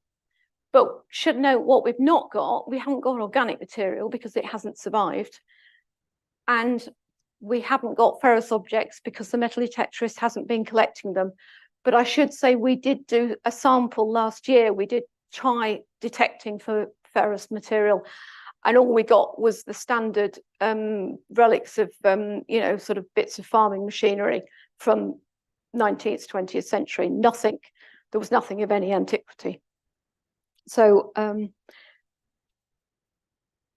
so what are we dealing with? As I say, as you'll see, we've got huge amounts, but just bear these questions in mind. Is it accidental loss, deliberate discard, byproducts of activities, processes, large-scale dumping, possibly by dredging? Ailsa and I don't think there's one single answer. There are obviously various things going on, but just bear these ideas in mind. So we start with prehistoric flints. What a surprise. Every report starts with the earliest evidence is scatter of Mesolithic flints. Not a huge amount, but that's fairly typical of this area generally. We've got a couple of nice Neolithic axes, which I believe came, we didn't actually find those recently. They came off the potato conveyor belts, I believe. When the ladies in the village, old ladies, she used to work, you know, they were told to pick stones out, and she picked those out, which I think is a lovely story. So have we hunter-gatherers coming down to the river? Standard thing, perhaps. We then move into the prehistoric period. Top left, we've got a Bronze Age socketed gouge. On top right, this is a rather nice, probably 4th century BC Latin bracelet. And then one of my favorites, this beautiful bull's head mount, Iron Age in date, probably from a bowl, some sort of escutcheon for a bowl. Rather nice. And then we've got Roman material, quite a wide selection of Roman material. We've got something like 50 plus coins now. We've got a variety of different brooches. And the thing on the left here is a seal box lid. So lots of nice Roman stuff. So then you come to this question about the Roman camp. Is it a camp? We've got a selection of material from, as I say, 83 BC right up to late 4th century, being minted in a variety of places. I love the idea that there's one from, I think it's 37 something or other, that was minted in Arles in the south of France and somehow ended up in a muddy Acaster field. I love this idea. When we move on into the Anglian and Viking period, as one might expect, the evidence is not particularly extensive. We have got pins, we've got 3 coins, including a Frisian scatter, brass-tempered pottery, but not very much. But we've got very little Viking age stuff, which Ailsa and I'm not quite sure what's going on there. So we've got our scatter. This is I'm told by Kevin Leahy, this is a part of an Anglo-Saxon brooch or bracelet. This beautiful pin, probably 9th century, 9th century. We've got a head of another one there. This one actually came out intact last year, and I just couldn't believe it. I mean, I don't think it's in the book because it came out after we'd actually gone to press, as these things always do. So as we move on into the medieval period, we've got evidence of pilgrimage, religious material. So we've got this lovely little Mount St. James Mount, which has now been acquired by the Yorkshire Museum. We've got these ampulla, including a scallop shell one, Santiago de Compostela link. And that's a silver gilt book clasp. So, I mean, we've got this fantastic range of stuff. In terms of more general artifacts, keys, personal seals, buckles. And I think the item on the bottom right has been identified as a mirror case. So we've got, just so much variety. And we've got bling. Not a huge amount, but we have got some. Starting with the smallest one. This is a little dress hook. This is was an ingot. Rather nice ring. And this is probably my favorite. This is a beautiful brooch. The gold is a just absolutely gorgeous color. The letters on it refer to a Hebrew prayer that thou art mighty forever, Lord. There are other examples of these around the country, not many, but they all have this same letters reflecting this prayer. Coins, everything, as I say, 83 BC up to, 2020. But we seem to have some sort of peak in the 14th century, although that's to be confirmed yet. We can't confirm that yet. We've got spindle whorls, quite a number of rather nice ones. We've also, oops, go back, sorry, press the wrong button there. We've also got these items, which are from cooking pots, cauldrons. They are cauldron legs, and you can see some body sherds. We've also got, I am told that the item at bottom right is probably a casting gate, and that we've got evidence for casting going on, sort of metal working going on, both copper alloy and lead.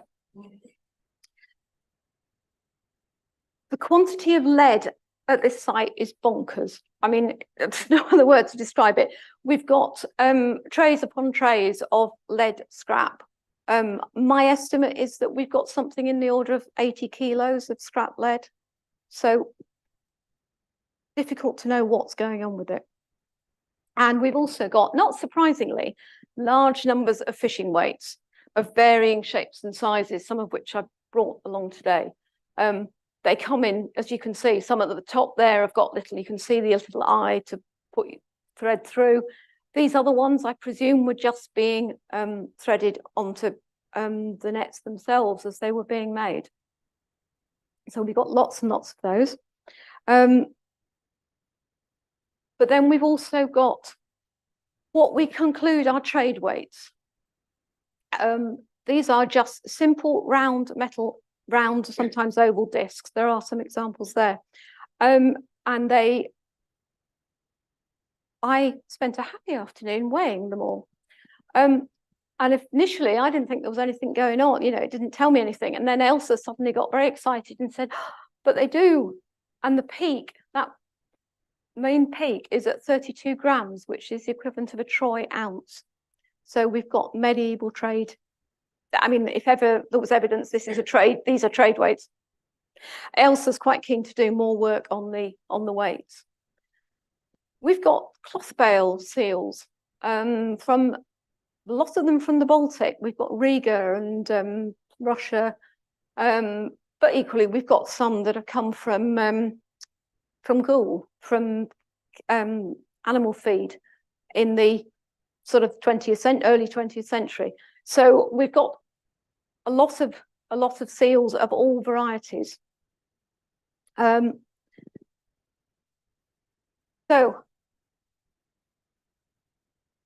what have we got? Survival and collection bias? Well, we've got pretty much everything.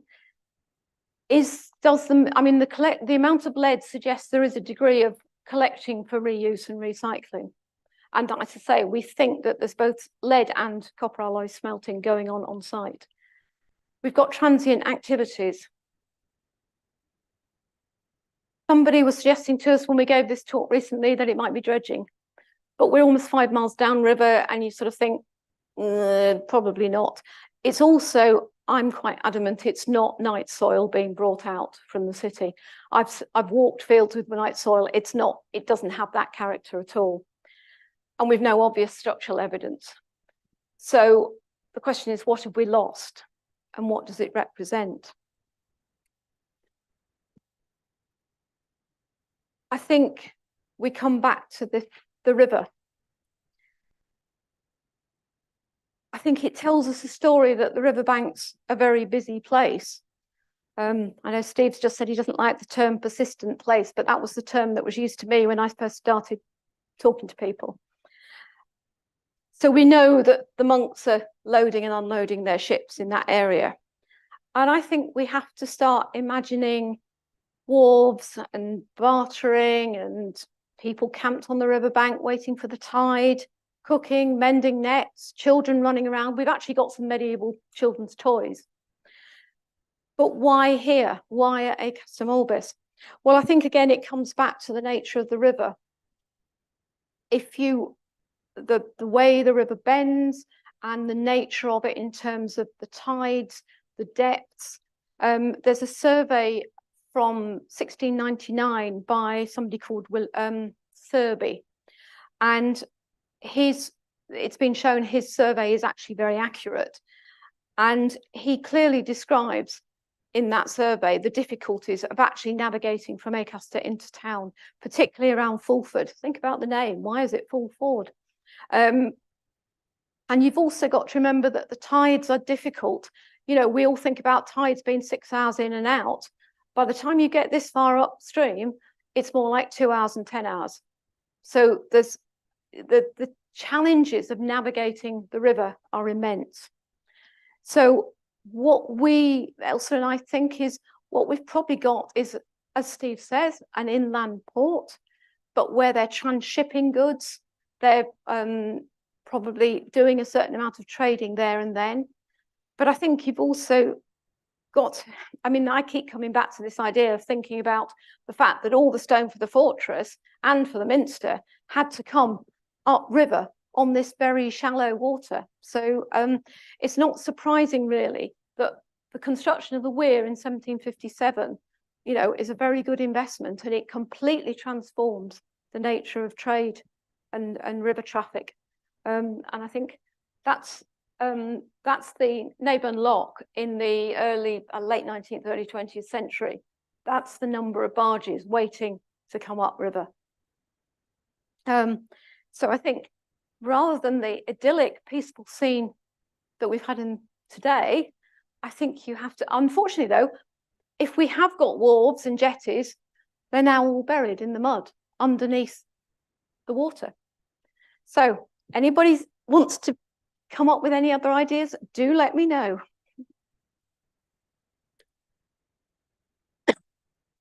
Well, thank you very much.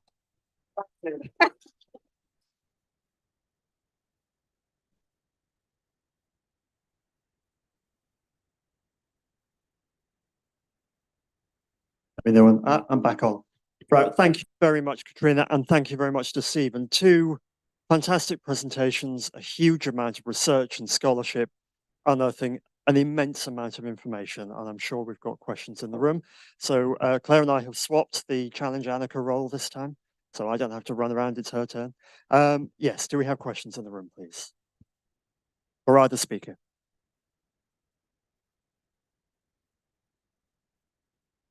Yep, one at the back there. Yep, Claire's on her way. Katrina and Stephen, in fact, if I go over here, then you don't have to move, and then that's sensible, isn't it? Katrina, have you had any magnetometry done, or do you have plans to? No, we haven't had any magnetometry done. I'm not sure. I haven't investigated whether the site would be responsive. I think that's one of the questions. The resistivity work has not been very successful, but I'm not sure. As you know, you were out one day when we were trying to do resistivity and the conditions weren't ideal. Whether it's worth trying again. But I should say we did dig some test pits a couple of years ago, and they were clean as a whistle. I get the feeling that the evidence is very much concentrated actually on the riverbank. The fact somehow the materials got spread up onto the field, but there's nothing when you go down any depth. So I mean, it'd be worth trying, I suppose, but I'm not convinced it would necessarily enlighten us. Thank you, Paul. Oh, couple more. Yep. We've got Peter and Christina. That's an amazing presentation, and it's been a wonderful project, so congratulations. It just occurs to me, the ooze, of course, is tidal, or was. The tidal regime is now completely changed by the locks and so on the river. But in early times, you might have been at the head of a tidal surge, and ships might have had to stop there, waiting for the next 24 hours, next 12 hours, or whatever it is, for the next tide to go on to York. And I wonder if there's a natural place, therefore, for transactions and activities of one sort or another to carry on. Have you given that any thought? Yes, that's very much been the thought that I think I was thinking that right from the very start, before Ailsa and I really got engrossed in our research and started looking at the nature of the river, that you can't get up, you need 2 or 3 tides minimum to get up from Goole. And so one of the obvious stopping places is Howden, but you do really need another one. So that was the sort of idea we started playing with initially, but it was simply a tying up point. The trade weights and everything, they've sort of made us think, actually, there's something more than just a simple, stop waiting for the tide. So yes, I think that's a very important factor. I just add one. We've got Acaster Mulvis and Acaster Selby. They're both slightly interesting place names, and the Dictionary of English Place Names say that the Roman camps are both places. I just wonder whether the same sort of factor might have influenced whatever the Romans were doing that led to those names. That is, Selby might have been a tidal drop-off point where somebody had to wait for 12 hours, and so might have Acaster. I think that's perfectly possible. Steve, any thoughts on that? In trying to cut the paper down, I don't think I mentioned that both Acasters were once, and they were distinguished by the family name and the southern township belonging mostly to Selby Abbey. I think we've got to be careful with place names. Arthur Smith, who was born and bred in the Calder Valley of Yorkshire, the great scholar of early 20th century place names, he wasn't a landscape person, and he was the nearest landscape person of his breed at the time, but he got a lot of things wrong, and I think he's got them wrong here. I mean, there may well be a camp, but just one, not one in each place. And this is why it's important to look at townships and the way they develop. I've done most of the town or the area covered by York. I did that in the 90s. And there are some surprising things that you wouldn't think of looking at names and the civil parish structure. I mean, forget civil parishes, they're 19th century. You've got to think of what is on the first edition 6-inch. And that gives you a very, very different picture. Thank goodness for that first edition, otherwise we'd be in a lot of trouble, wouldn't we? I was going to say, one thing I want to try and look at is the question of when the Acaster name comes into existence, what's the earliest reference for it, which we haven't actually, I mean, obviously we know it's there in Doomsday, but I haven't managed to actually pin down yet when the first documentary record of that name appears. So that's I should say this is very much a work in progress, because as you will have realised, Ailsa and I have now got an immense challenge of what do we do in terms of trying to catalogue, and I mean we're trying to get people involved from the university, because there's several PhDs in that material, if I'm honest. So if you know anybody who'd like to do some research into medieval artefacts, I'm your woman. Just a quick thought can you hear me okay? Yeah. With regards to perhaps the natural stopping off point of the river, is there any work or do we know the relative depths of the river below Acaster and going into York? And therefore I'm thinking that perhaps, as you mentioned, if you've got stone that's being brought up the river or down, then maybe that's partly the unloading is there because of the depth, the draft of the vessel Yeah. And maybe the heavier material is being offloaded there for transport into York, and maybe the lighter material perhaps is, you know, your wall or whatever is going further. And as a final point on that, do we have any clear indication of those routes into York if it is being offloaded, for example, onto carts going in? Do we know anything about that? Not that I'm aware of. I don't. Certainly, the question of offloading it and putting it into other means of transport.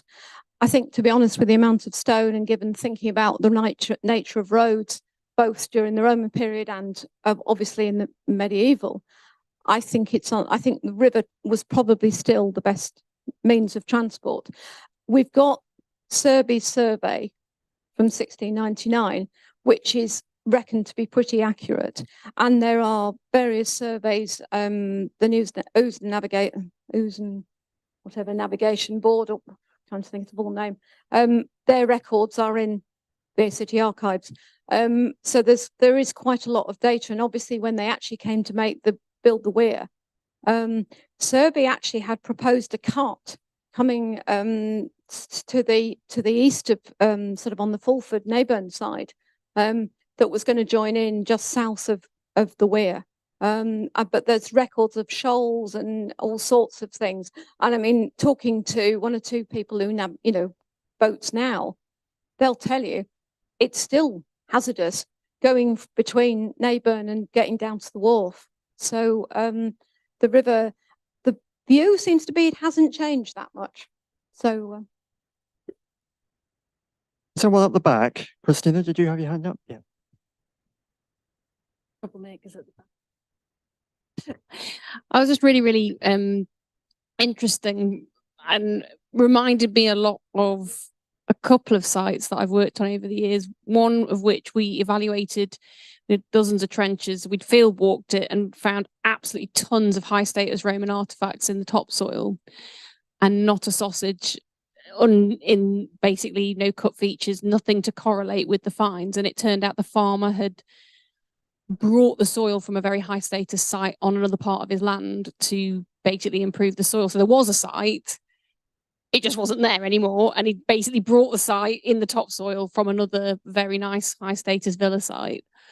But then obviously you're talking about trade there and everything. And I've also worked on some of the inland ports, places like Appledore and Sandwich, where you do get those big build-ups of all those really fantastic artifacts building up against wharf frontages, and then they get cleared out quite regularly. And again, if you're looking at a field that's quite close to the river in that way, maybe they'd want to build up the ground level. So rather than it being night soiling, again, like reclamation almost, borrowing soil from where there are buildings or demolished structures or, you know, industrial processes, especially if we've got lead working and things like that.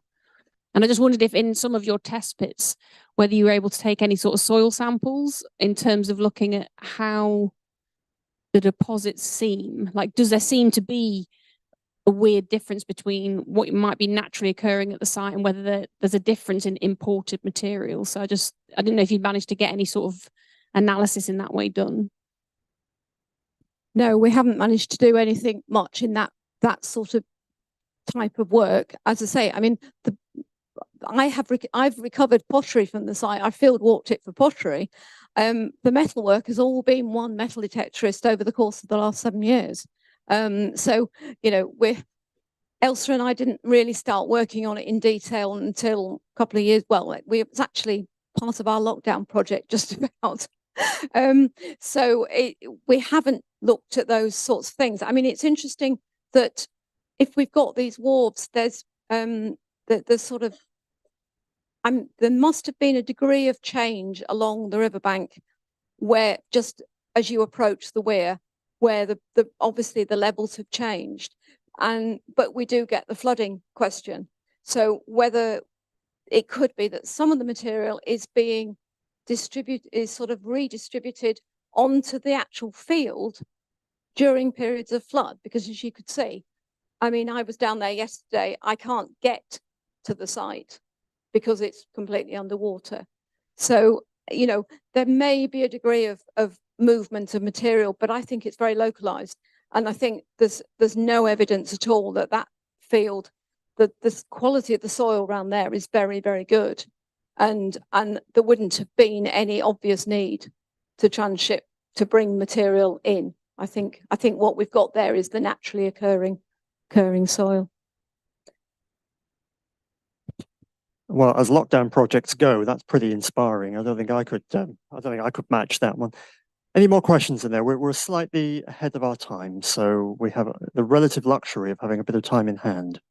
Yeah, I think I don't think there's any speakers. There's only, I think there's Ben left from this morning. If you had any more questions for Ben, who spoke about the Guildhall, the rest of the morning speakers have left.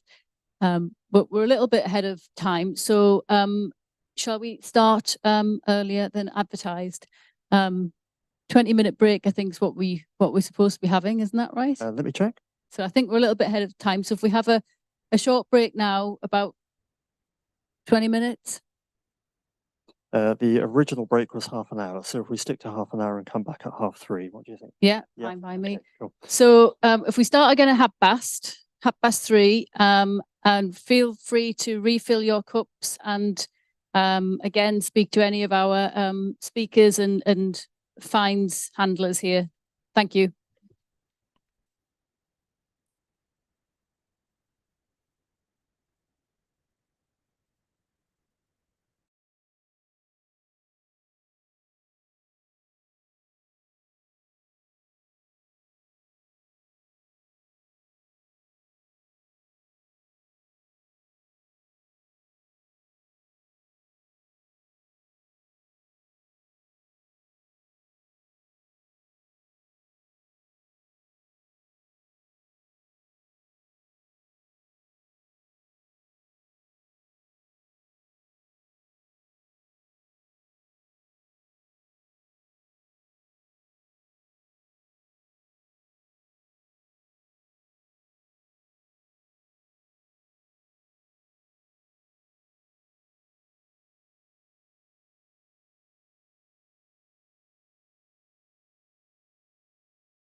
Okay. Thanks, everybody. Hope you all got yourselves some refreshments. Welcome back to the last session of today's York Archaeological Forum conference. Our next speaker is George Loughman of York Archaeology, who's going to be describing the excavations at the Micklegate site, which I've been looking forward to seeing.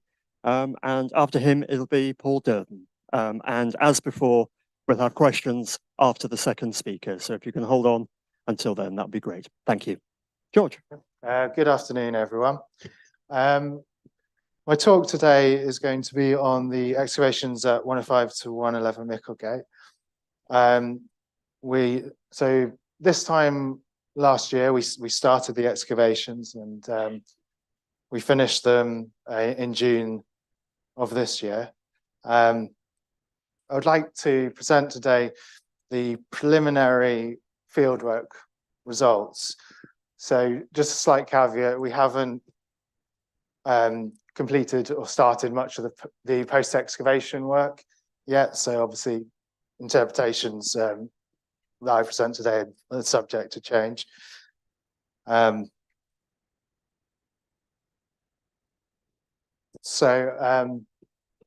The location of the site is along the Micklegate frontage in the southwest corner of the historic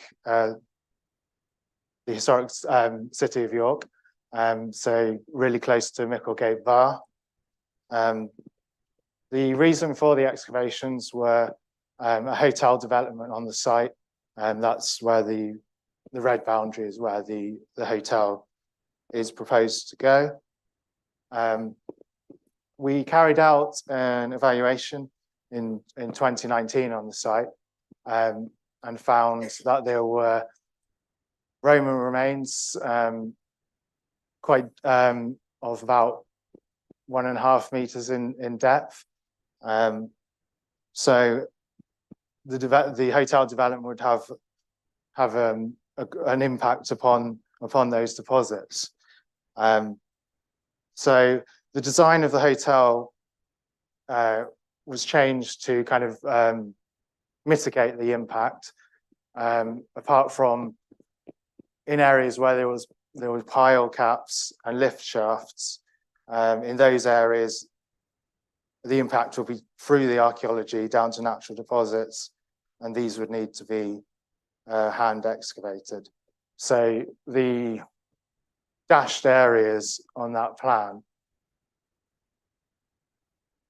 they're the hand excavation areas of the pile caps and lift shafts. So it's kind of a weird shape, but that's why that's the case. So a bit of background to the site. This is the same map that Ben showed you earlier in the Guildhall presentation. So we've got the fortress on the north side of the River Ouse, and then an approach road exiting the fortress on the southwest, going over the bridge and heading out of York towards Tadcaster, or in York, or Roman Calcarea. Our site at Micklegate is located down in this corner here, so it would have been close to this approach road. The area southwest of the Ouse is usually in a literature known as the Colonia. So it's the civilian part of York, which started to develop after the fortress was founded in the 1st century. I've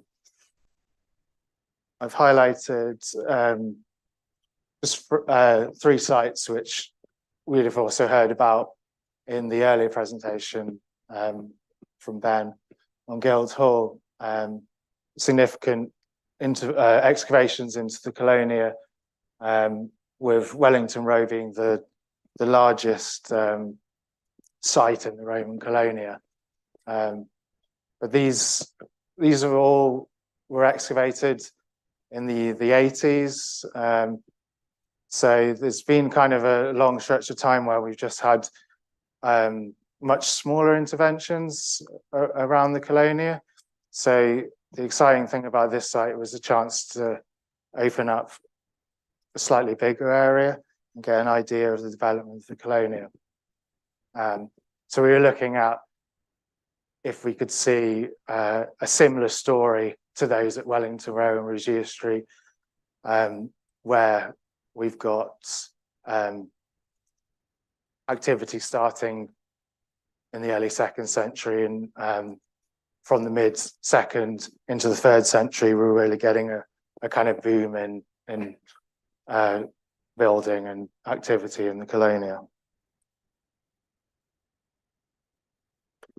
So our earliest archaeology we had was a possible timber structure. So we've got alignments of post holes these are cut into the natural glacier deposits. Between the post holes, we also had a beam slot as well. So although we don't have any of the wood surviving, we've got the post holes and a beam slot, which suggests there was a timber building here. We also had a hearth. Highlighted there is the cut for the hearth, but I'll show you the actual tiled hearth on the next slide. Also, the deposits around the post hole had lots of fragmented bits of wood in them. We're thinking that it could be that this was the remains of a timber floor that's just really decayed. We did also get some possible joists as well, lines of really degraded wood. But again, the preservation on this site, as opposed to the other sites, Wellington Road and Regia Street, is not as good. There's a lot more drainage here. We also had some larger post holes, which had clay packing and large stones in. So I think they were post pads again for timber posts, which may be associated with this earlier phase of activity. From the pottery spot dates that we've been able to get, the pottery suggests that it's at least 2nd or 3rd century associated with this structure. So this is the tiled hearth, which was within that cut on the previous slide. So we have some tiles in the front which were set into clay, perhaps as like a front to the hearth. This was a really heavily burnt bit of clay, which was almost like we thought it was like a brick to start with, but it's actually, I think, just clay that was so heavily burnt that it's hardened like that. And then a clay back, which seemed to be banked up against that line of post holes and the beam slots at the back. So yeah, it could be this is it seems like quite a small fire, maybe for a small room. It seems quite domestic in that way. So over the top of that alignment of posts and the hearth, we had this, what we call it like a trample deposit. Lots of broken bits of pot in there, bone pins. We also had some of the pots were complete, as if they'd been placed within the deposit. And we know from other examples in York that quite often you get these foundation deposits placed before the construction of a building to kind of ensure the good luck for the building to be constructed. So perhaps that's what we're looking at here, the clearing of that timber building, maybe in preparation for another building. The pottery from this area, the spot date at the moment is that it's after the 2nd century at least, but it could be later than that. We also had within this deposit a really nice, well, it looks like a footprint, but it's probably the bottom of a shoe with the hobnails. Hasn't come out particularly well there, but there's a hobnail shoe there within the deposit. So this shows a section through the main hand excavation area. So you can see it's a metre tall there. The top of the section there is about ½ a metre below present street level. So you can see how shallow the archaeology was, and we started getting Roman deposits at that level. And then below that, there was another ½ a metre-ish of deposits, which then came onto that timber structure. So the bottom there in plan, we had this greasy, organic-y layer. It seems the only interpretation at the moment that I think is maybe it's like mud that's been moved about by animals. And there was lots of kind of fragments of wood in it. So maybe the area at that point was being used to store animals. Again, that's pottery dates mid-2nd to mid-3rd century-ish. Then moving up the section, we had this greeny material filled with metal fragments, really copper fragments. Seems industrial, but obviously we haven't had the samples back from that. Will tell us more about if it was industrial. But again, it kind of suggests maybe a change in activity going on in the area, or the dumping of material from another area. And then above that, we had an actual floor, which would suggest a kind of return to a more domestic setting, an opus signinum floor, quite a thin layer, but made of crushed brick and tile. Overlying the floor, we had this plaster-rich demolition layer, which is probably quite similar to the plaster layer that Ben was talking about for the Guildhall.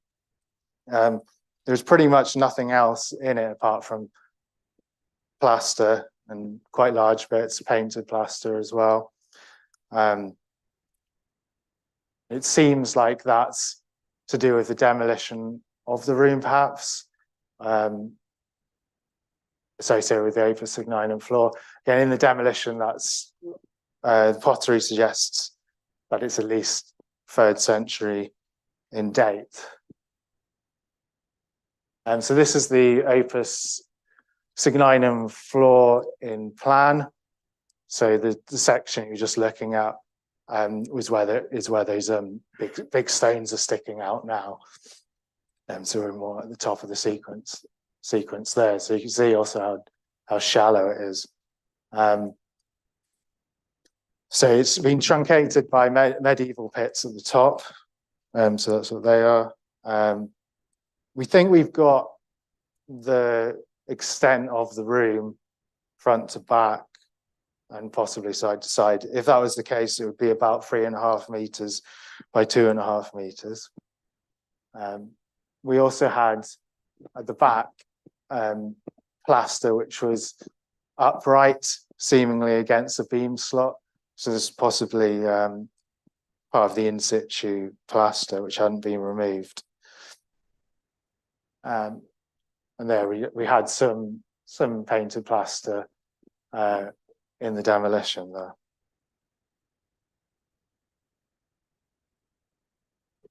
This is a drone shot of the site.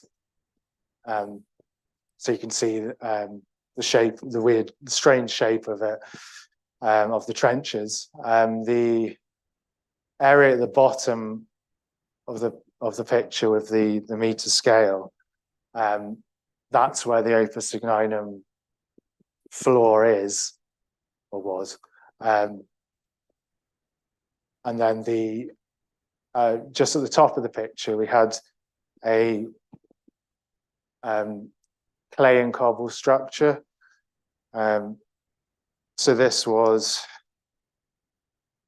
about 0.5 meter-ish in thickness, with like alternate clay, cobble layers, and about 4 by 2.5 meters in dimensions.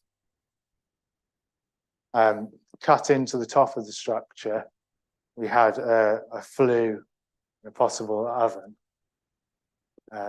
So yeah, this is the photo taken on top of this clay and cobble structure. The clay on the top was red, probably from being heat affected. The flue itself, which is the linear at the top, and also the pits at the bottom, were filled with ashy material. Also within the flue, there was heat affected stones which had appeared to have fallen into the flue. So we're not sure exactly the purpose of it, whether it was what type of oven it was. So hard to say. We've lost much of the structure. The pit at the bottom of the screen, we interpreted it as a rake out pit, so pulling the ashes out of the flue. But it is also possible that it could have been an oven that's collapsed. So there was clay over the top of it. So it could be that clay has sunk down onto the ashy bit in the middle and it's just collapsed. But hopefully we've extensively sampled the deposits, and hopefully they will give us an indication of the purpose of the oven. So we also had more structural elements. This is a photogrammetry shot of a alignment of stone supports we found actually within one of the we had to hand dig out one of the drainage channels for the hotel development, and luck would have it, it was exactly in the line of these stone footings. So they're in total it's about 14 meters in length, the whole structure. They are all reused blocks of stone, millstone grit. So it's the typical material that Romans used for foundation stones because of its strength and hard-wearing nature. Two of them were molded Roman artifacts. So you see a column base at the top, and another molded fragment on the left. These are exceptional finds. It's rare to find molded Roman architectural fractures in situ, mainly because they usually get robbed in the medieval period, and reused and reused and reused, and they get worn down and incorporated into other buildings. So this was an amazing find. we think from the, obviously preliminarily, the demolition backfill on top of this structure, pottery was from the 4th century, so sometime later than that. And so putting it all together, do we have a possible building? So we've got the stone footings alignment there. Got possible foundations, so these were like clay and cobble possible foundations, so we might have another wall there. That's where the flue was, and the clay and cobble rectangular structure in the middle.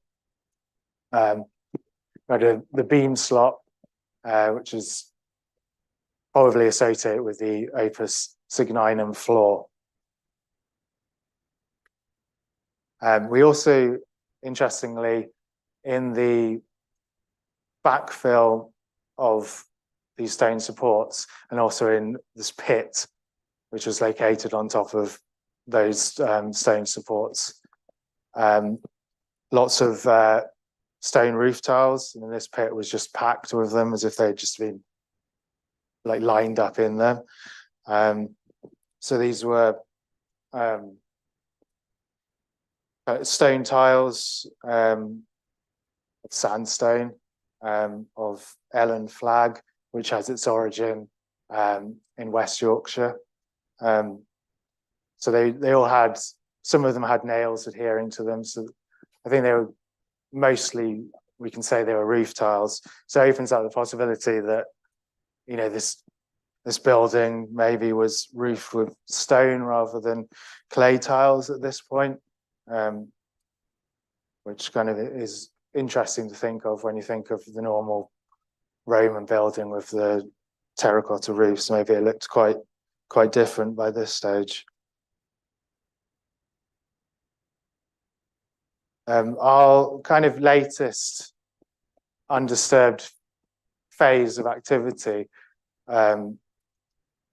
was indicated by this tiled hearth constructed of broken tiles, heat affected stone, gritstone and sandstone, and also some millstone. It was quite a ad hoc construction. We also had, when we turned over one of the roof tiles, we had an imprint of a hobnail boot as well at the top. The deposits associated with this had, again, seems quite industrial in character. They had a lot of metal fragments in them. They're also very coin rich as well. Associated with this, we also had a possible smelter. So currently we're thinking we might have some kind of small scale crafts or metalworking going on here. And in terms of date, it's got to be later than the 4th century, but how much later, I'm not sure at this present time. In terms of the material culture that we had from the site, we had lots of it. We had nearly 11,000 sherds of pottery, including some quite fine wares. So we had Samian with the color-coated wares as well. We also had mortariums, so evidence of food preparation, and we also had amphora, so suggesting storage of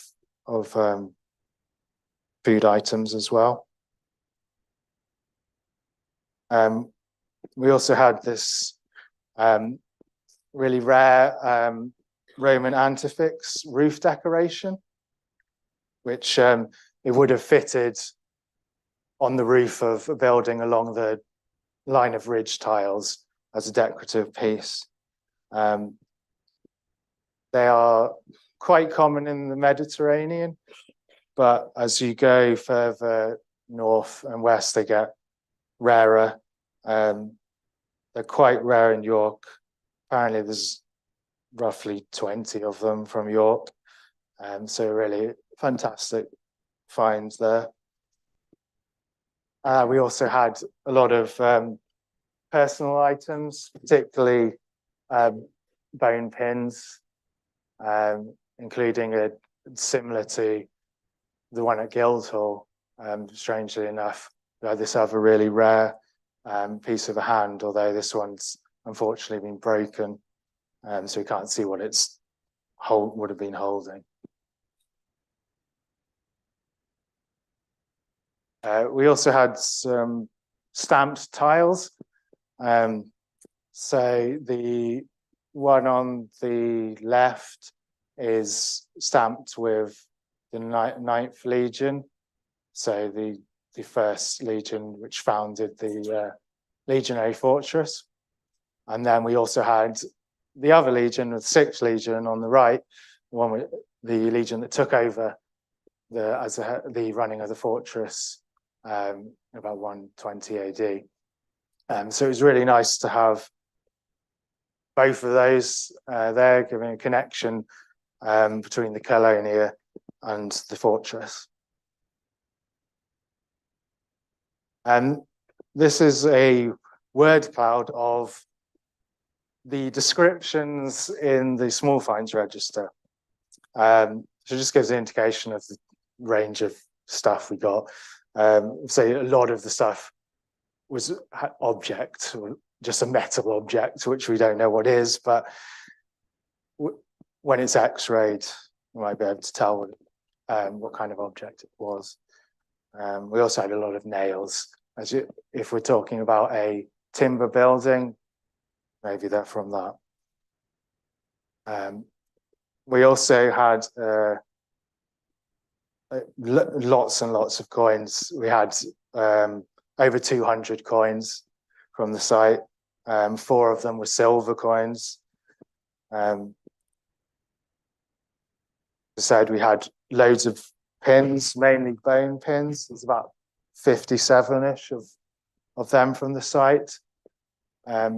We also had a lot of jet objects. We had 172 jet objects. And interestingly, we had quite a few objects associated with gaming. So one of the interesting things about the site was the amount of jet artifacts that we had. So we know in the Roman period that jet was used across the Roman Empire, mainly as jewelry. So such things as bangles and rings and pins. There's a source of jet at Whitby. I think there is also another source on the continent in Spain as well.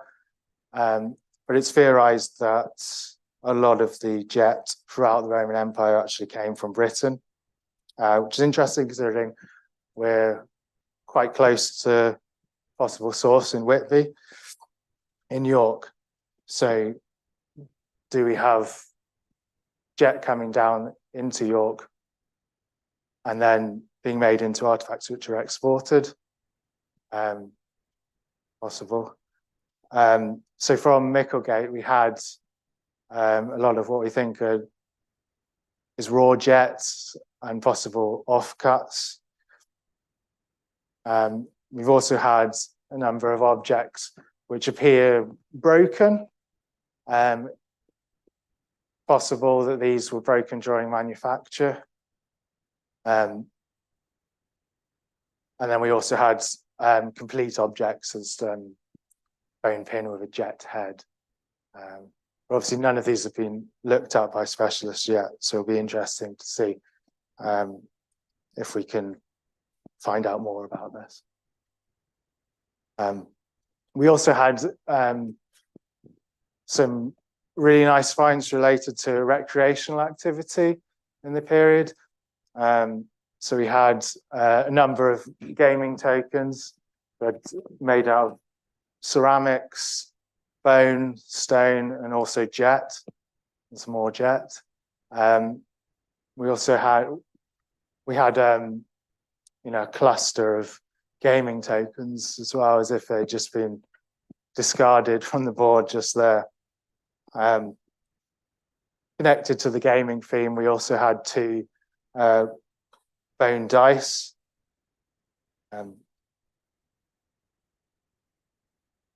So in conclusion, there's much work to be done still on the site. As I said, a lot of the phasing and detailed stratigraphic analysis is to be done. Samples need to be processed and finds need to be looked at. But so there's much more to come from the site. But I think from what we found during the field work, there's going to be plenty of information to look at how the colonia developed in this area of York. Thank you.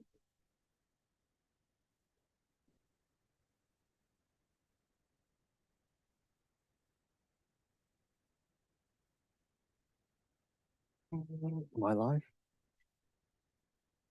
I'm sure. I've turned it on. Thank you, George. That was superb. And remember, if you have questions, then after the next speaker, George will still be here to field those. So that's fantastic. Thank you. And so our final speaker for today is Paul Durden. While he gets himself mic'd up.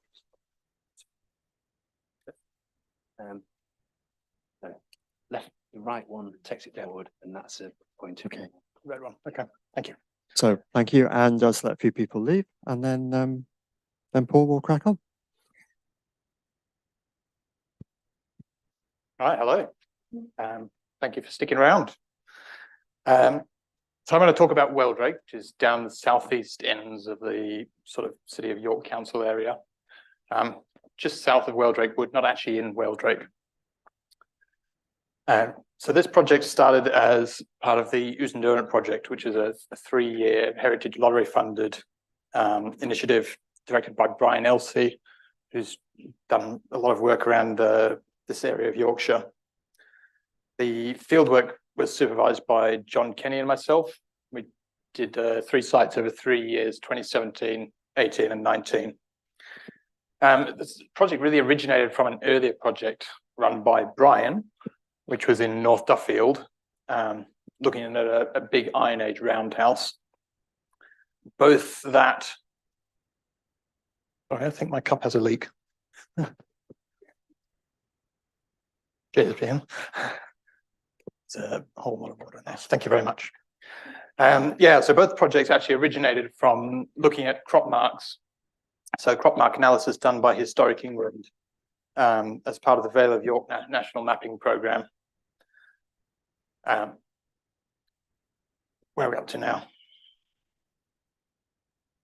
Yeah, so we were intending to investigate relatively understudied Iron Age in the Southern Vale of York.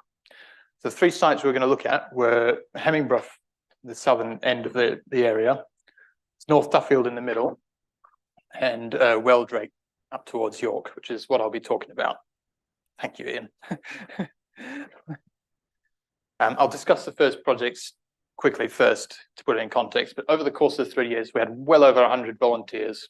It's almost entirely staffed by volunteers. This is people from the local communities, students, school groups. We had a group with learning disabilities, all sorts. So Hemmingbrough was the first site we looked at, and we were drawn to this by the huge band of crop marks, which you can see running northwest to southeast across that area. We decided to focus on that small 4-hectare area in the southeast because it was nicely accessible. Farmer was very friendly, and he was happy for us to do anything in the field. He didn't care. And there's also, just going back quickly, there's all sorts visible there. There's a lot of enclosures, there's ring ditches, there's trackways.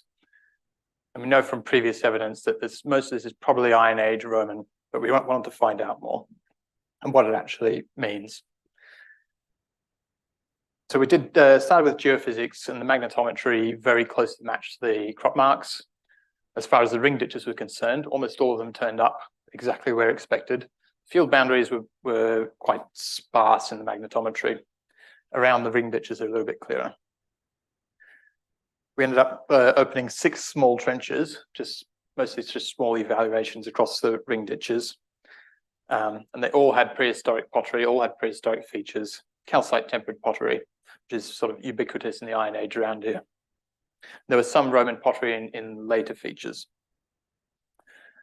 So we concluded it's a fairly diffuse farming settlement, lots of separate little roundhouses in their own enclosures, with some later reconfiguration in the early Roman period.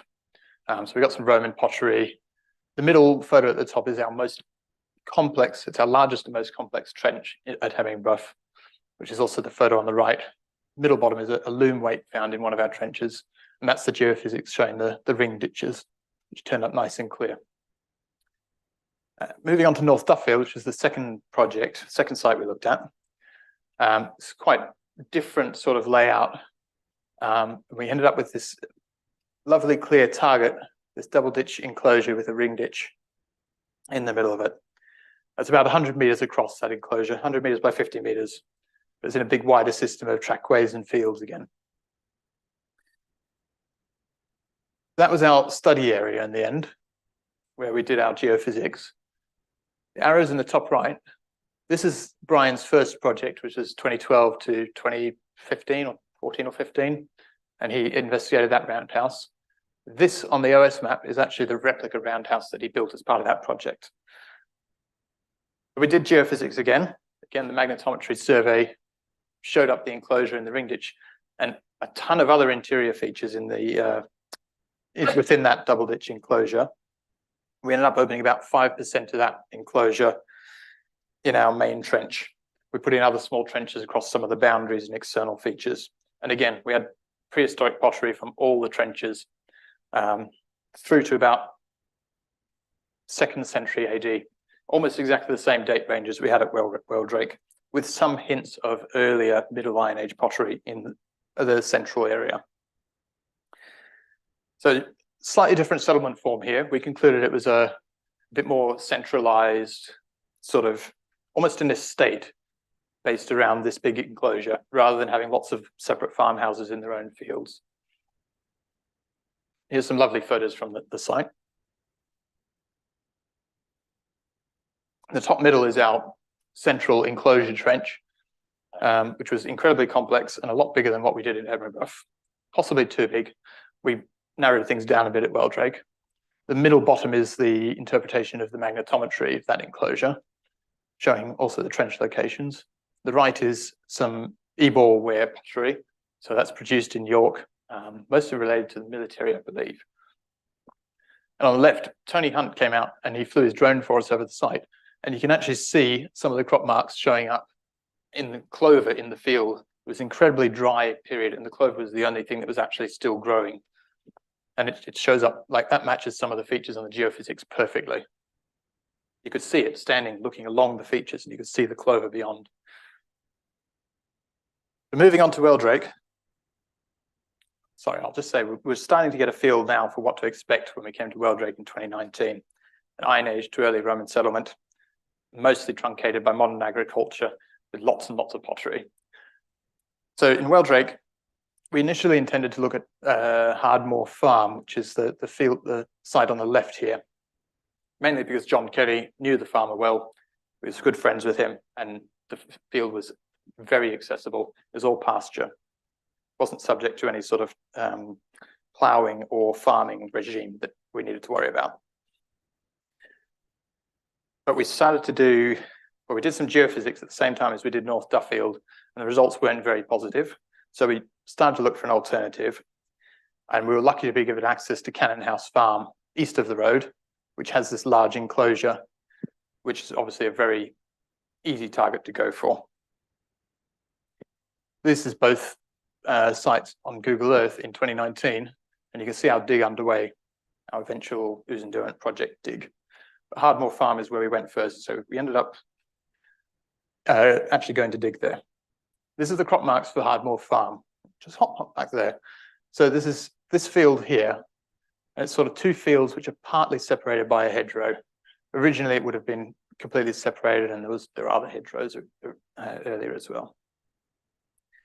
So the crop marks are relatively quiet. We have some linear features over here, possible ring ditch, another little ring there, and a square thing here.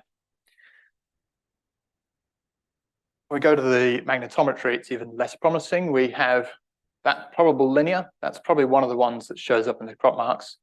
The rings don't appear at all. The square feature doesn't appear. What we do have is an area of noise around here, what we call noise in geophysics. A very busy area, lots of responses. But interpreting it from the magnetometry is quite difficult. There's no clear shapes or anything to it. So we did some earth resistance as well.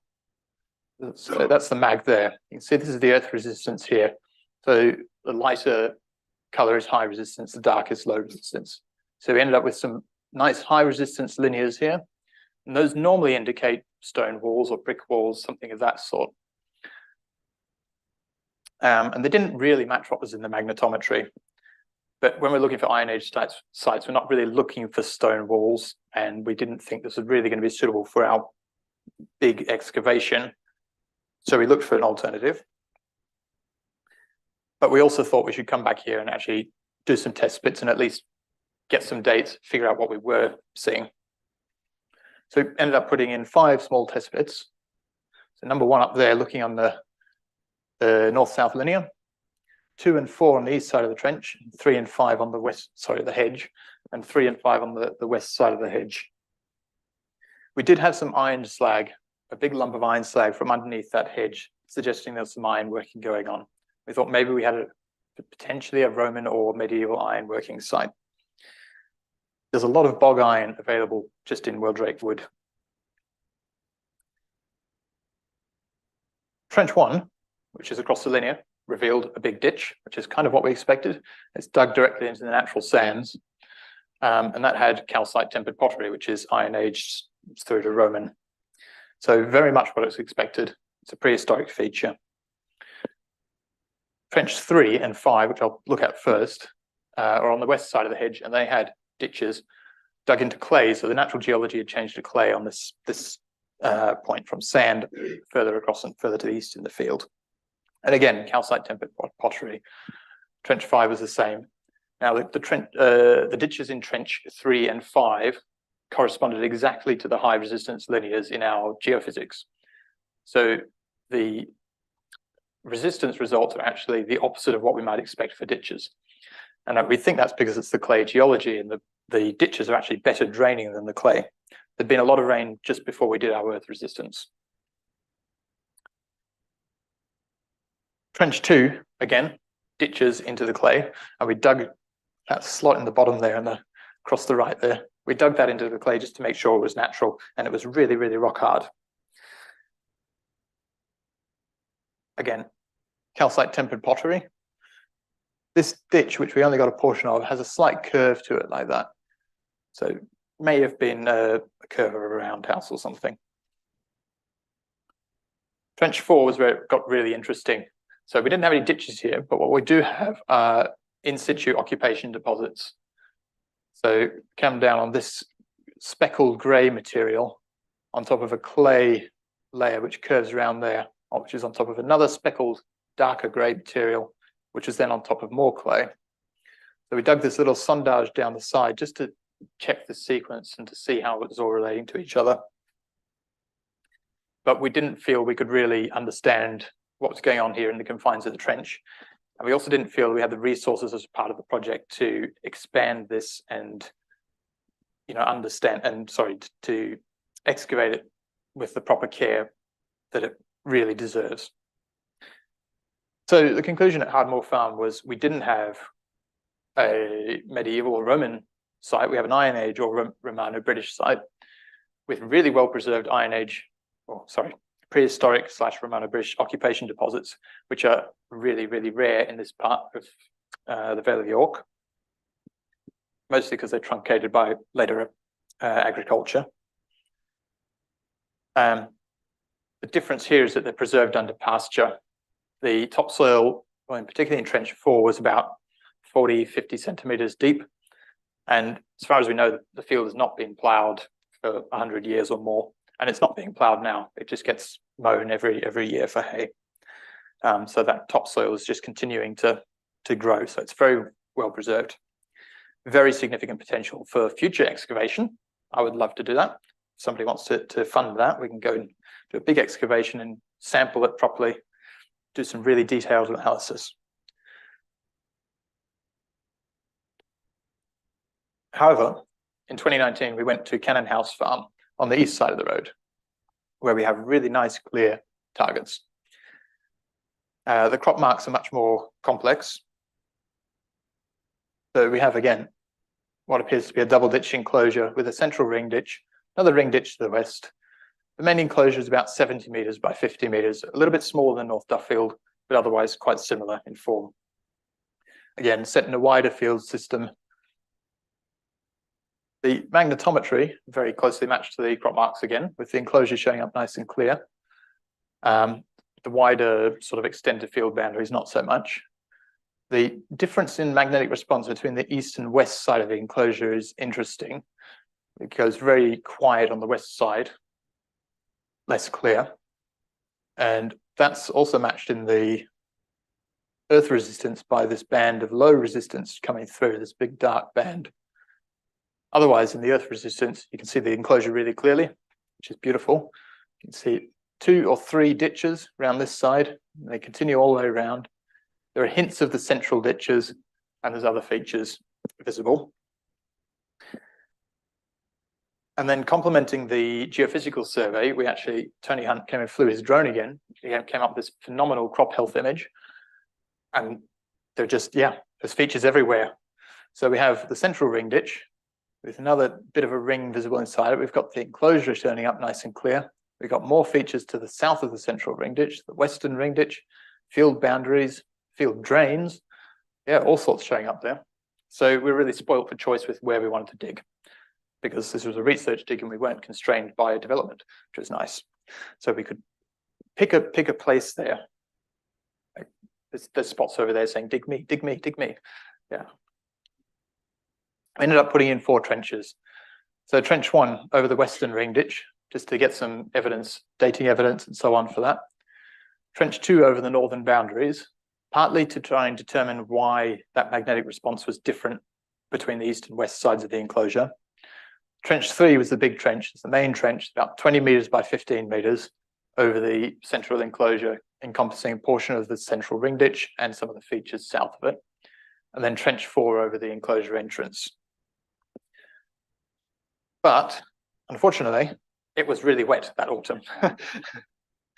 Not quite as bad as Acus to Malbus, but yeah, we had several days where we just lost all work due to the rain, where we'd clean it up really nice the day before and come back and it looked like this. So we did a lot of bailing out. We had some incredible volunteers who were very happy to just come and bail the water, which was amazing, but didn't cool their enthusiasm at all. However, I'll go through the trenches one by one. So trench 1 over the western ring ditch was very much as expected. It came up with an Iron Age / Romano-British roundhouse. There's the ring ditch coming through there, matching the geophysics perfectly. We didn't look at any of the internal features, although there are hints of stuff showing up in here. There's some faint changes in color, but we didn't look at those because we wanted to focus our efforts on the larger trenches, simply because the rain was limiting our time so much. The ring ditch here was full of cobbles and calcite grit pottery again. Trench 2 was put over the boundary ditches, partly so we could try and see why the magnetic response was different between the west and east sides of the enclosure. In the end, we didn't dig any of this at all. We cleaned it up and photographed it and recorded it and left it at that because we just didn't have time. But looking at it afterwards, there's a hint of a ring ditch actually here coming around somewhere. That might be something to look at in future. That actually corresponds to some feature on the earth resistance as well. So there might be a ring ditch there that predates or post-dates the boundary ditches. Trenches 3 and 4 were the main show, I guess. They were very large. Trench 4 was about 15 meters by 10 meters. And they were targeting the more interesting parts of the enclosure. We didn't dig everything. We opened up the trenches, cleaned up a lot of features, and decided what we really needed to dig to understand like the site, to characterize the site and retrieve a lot of dating evidence. Because yeah, digging 100% of that would take weeks and weeks, and we had 14 days, I think it was in the end, of which we lost 3 to rain.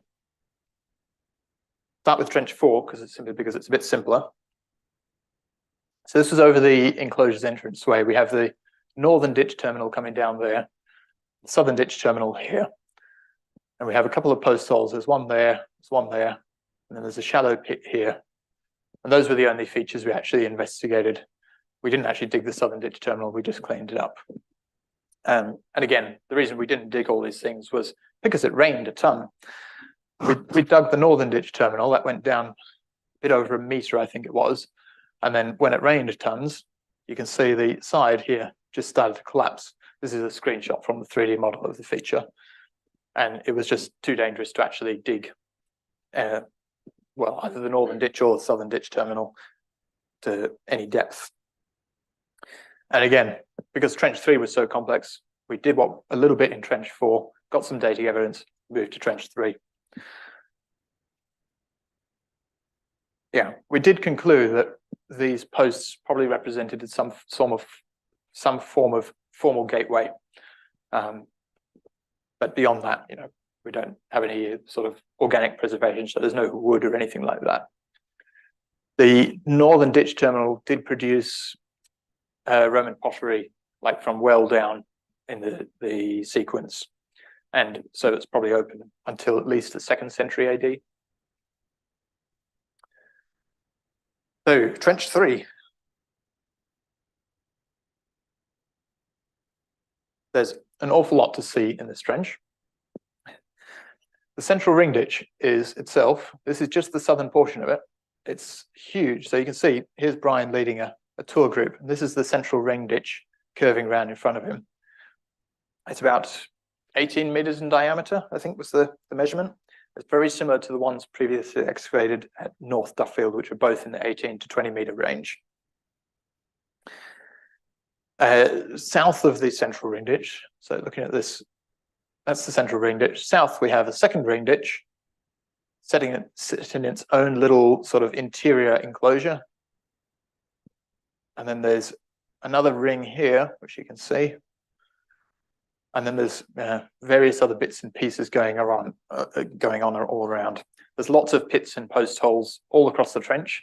A lot of these we didn't dig because they didn't offer any stratigraphic sort of sequence to let us sort of understand the depth of the site. And we just had to pick and choose. It was quite clear from the start that there were multiple phases to the site anyway. Picking apart the phasing is much simpler once you start excavating and figuring out sort of the stratigraphic sequence. And this is what we came up with in the end. So phase 1 on the left, phase 2 on the right. So in phase 1, you have a central ring ditch up the top here, a little bit smaller, set in a little enclosure, sort of interior partitions, I guess you should say, within the main enclosure. Then you have the other southern ring ditch below. So you've got 2 roundhouses essentially in their own little spaces. In the second phase, the boundary ditches are filled in. The central roundhouse is bigger. This roundhouse is a little bit larger and moves a little bit south, and they're no longer separated. And I'd love to say this is because the central roundhouse was used for one purpose in the first phase and a different purpose in the second phase, or vice versa for the other roundhouse, but we don't actually have that level of detail. Right? The finds don't tell us that much. And in terms of environmental sampling, they were basically void of any information whatsoever. But somebody can go back and look at all our data and prove us wrong. That'd be nice. So the phasing of the site is mainly developed from the stratigraphy. little bit from the finds, but I'll return to that. So in terms of the stratigraphy, we've got lots of features intercutting, and picking them apart is sometimes easier said than done. So there's, I think, 5 intercutting features here, something like that. I think there's 3 or 4 separate, sorry, it's 3 or 4 separate features and multiple recuts. I spent puzzled over this one for a very long time and eventually came up with something like that. And so this was one of the larger relationship slots we dug in Trench 3 between Central Ring Ditch and some of the partition boundaries. And this is only possible because we did 3D photogrammetry of that slot. So we could do this in post-ex because the slot was filling with water so fast that it was actually impossible to keep working there. But that's the benefits of photogrammetry. You can go and figure out this stuff later. So in terms of the phasing, dating the phasing was obviously an important question in understanding the actual date of the site. And we were very lucky to get a lot of carbon dating as part of our project. So we had quite a large budget for carbon dating in the initial funding from, I should say, it's for a Heritage Lottery funded project. And we got 8 successful dates back. So 2 from North Duffield, 3 from Wheldrake, 3 from Hemmingbrough. And there was 1 also from the earlier North Duffield project, which fits our sequence quite nicely. So 7 of these dates were from carbonized residue on pottery, which is really good because it's actually dating the use of the pottery. So they're not from bone, they're not from wood, which can be residual. This is actually from pottery that's been broken and left on site. So it gives us a really tight sort of, a really accurate sort of date, I should say. All 3 sites are broadly similar. So sort of late Iron Age through to early Roman. But Wheldrake has this earlier phase. And at North Duffield, there was also hints of earlier pottery from this big central ring ditch. And the previous project was also a middle Iron Age date of quite similar to this one from Wheldrake. So the first project that Brian ran in 2012. So phase 1 at Wheldrake is this middle Iron Age date between 200 and 300 BC probably. And then later on you have the late Iron Age through into the early Roman period. And then all of them have pretty much nothing after 2nd century AD. The evidence just seems to tail off completely. We had a few sherds of pottery from North Duffield, I think, which were later than that. So the finds actually corresponded fairly well to the stratigraphic dating and the carbon dating. In terms of finds from Wheldrake, we had hundreds of sherds of pot, something like 800, around 20 kilos of pottery. Most of it, like about 19 kilos of it, I think it was calcite gritted ware, this stuff. You can see there's trays and trays of it, just from Trench 3. And it's not all of it by any means. This pot on the left was a highlight. That's a very large pot, that sort of size, upside down in one of the ring ditches. It had clearly been broken and just chucked away and then left in the ditch. Most of the pottery is very typical of the period in Yorkshire. There was nothing in the way of small finds, really. No Roman coins, no brooches, nothing like that at all. Absolutely nothing beyond a few sherds of Samian to suggest we had any sort of high status occupation on site. So you have these huge complex enclosures, but they're just farms. Yeah. Oh, I've left out the conclusion slide. So the settlement at Wheldrake, this broadly follows the same trajectory as the sites at North Duffield and Hemmingbrough. So you've got mid to late Iron Age settlement through to early Roman, and then disappearing by the end of the 2nd century at least. So there's lots of not covered here. There's a lot of wider context. We do have a lot of that covered in the archive. So we did a big conclusions piece for the project. And the archive is freely available. So further questions that have arisen.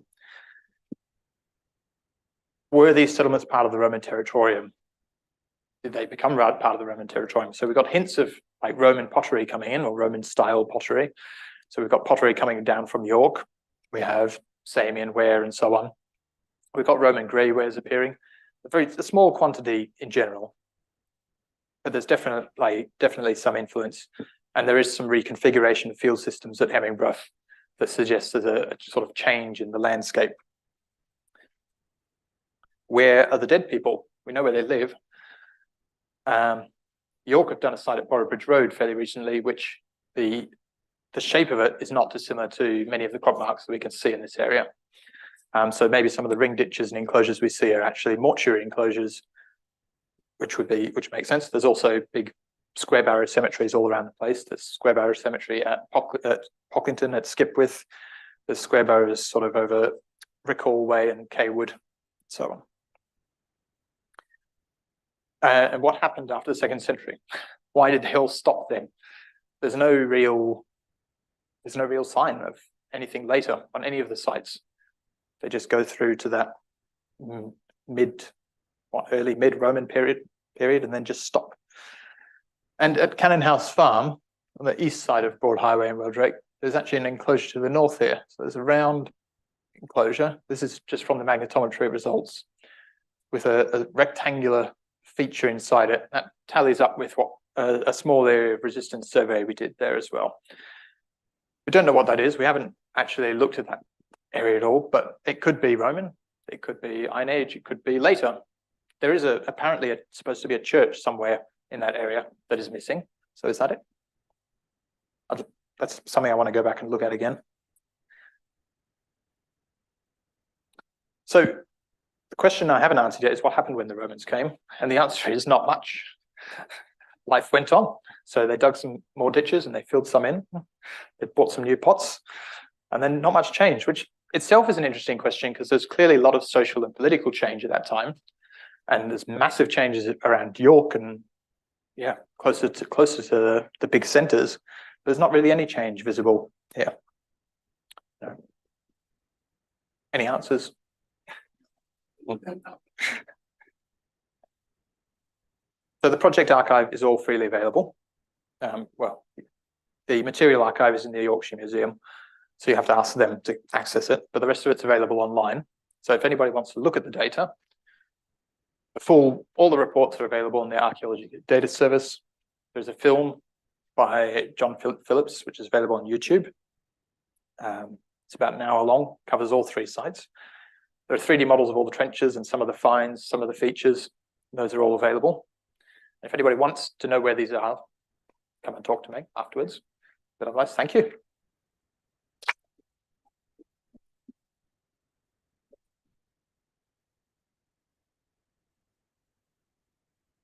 Paul. So, well, I think George comes back down as well. So, Jings.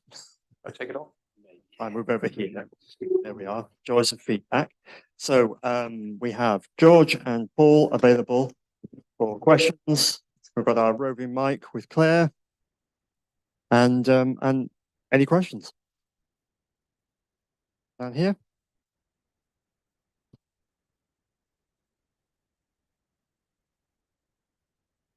I think the answer to many of your questions on this last paper is not further excavation. It's relating what you found to what we know about the later landscape.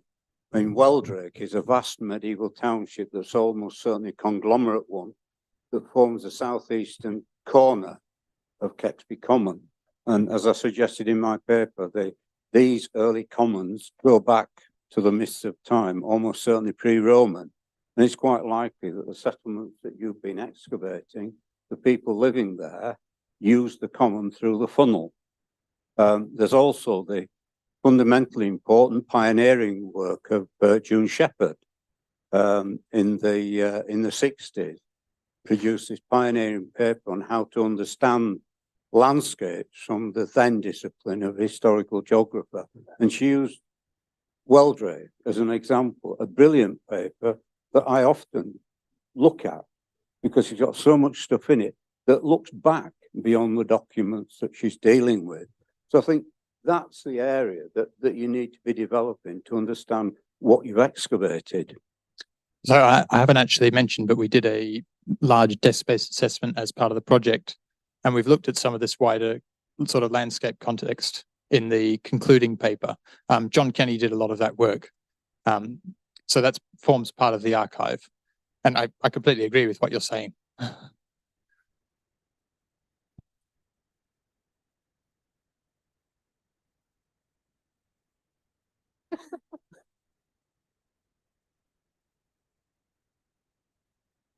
Well, this question is my colleague, George Loffman. Now, George and I share the same office space, but 200 Roman coins.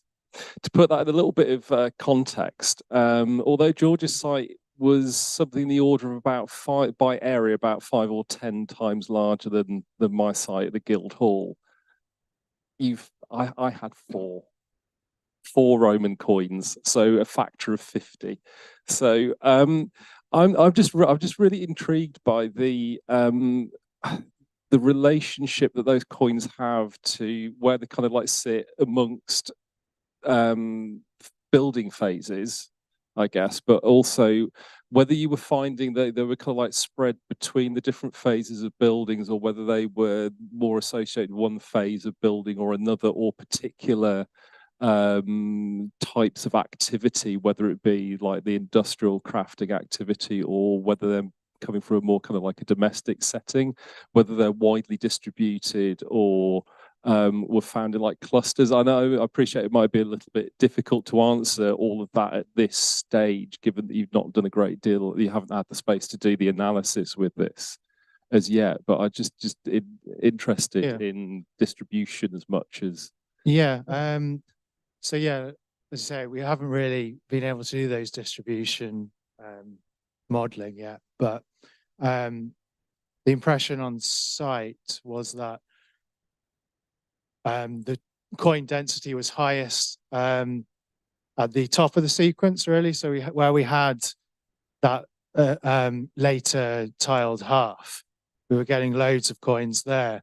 And one of the theories we had was whether they were smelting down coins in that half. Because I believe in the 4th century, you have a devaluation in the currency at that point. So that's maybe why we're getting a lot of coins in that phase. But yeah, it'd be interesting when we start doing the postdoc to see if there is actually a cluster around the half and the smelter that we had as well.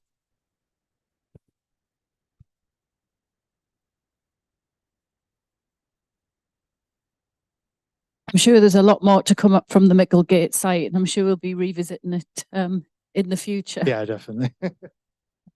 Thank you.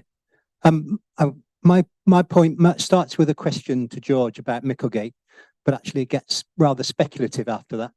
I mean, I was just looking at that early hearth that you got. It looks for all the world like a corn dryer. If we found that in the countryside, they're drying corn there. And then you have those levels on top where you think there's organic-y stuff, which maybe stock treading around. Let's suppose those are cattle. That kind of relates to what they found at Rouget Street from their cattle bone evidence there. And then if you set that beside what we were hearing before about Coney Street Warehouse, the picture you get of early Roman York is a place that has a certain amount of rural processing and then imports stock on the hoof, or has grain storage facilities, almost what you might expect of a Roman settlement at the beginning. And then at Micklegate, we see that is replaced by what's quite a flash townhouse, prestigious town-top, sig floor, all that sort of stuff. So that seems to be kind of quite a change in the nature of urbanism. And the reason I'm mentioning it is that if you compare that to Heslington East, where we found that there was, in the late Roman period, there was a reorientation from sheep to cattle. There was, for the first time, a movement away from households processing crops to bigger millstones, which you don't find in York. And the implications of that seems to be that York, by the late Roman period, is receiving not grain anymore, but flour. So it's getting a hold on the landscape increasingly. So that's one model that could be following on from that detailed evidence. The implications of which look very hard for grain in any things associated with.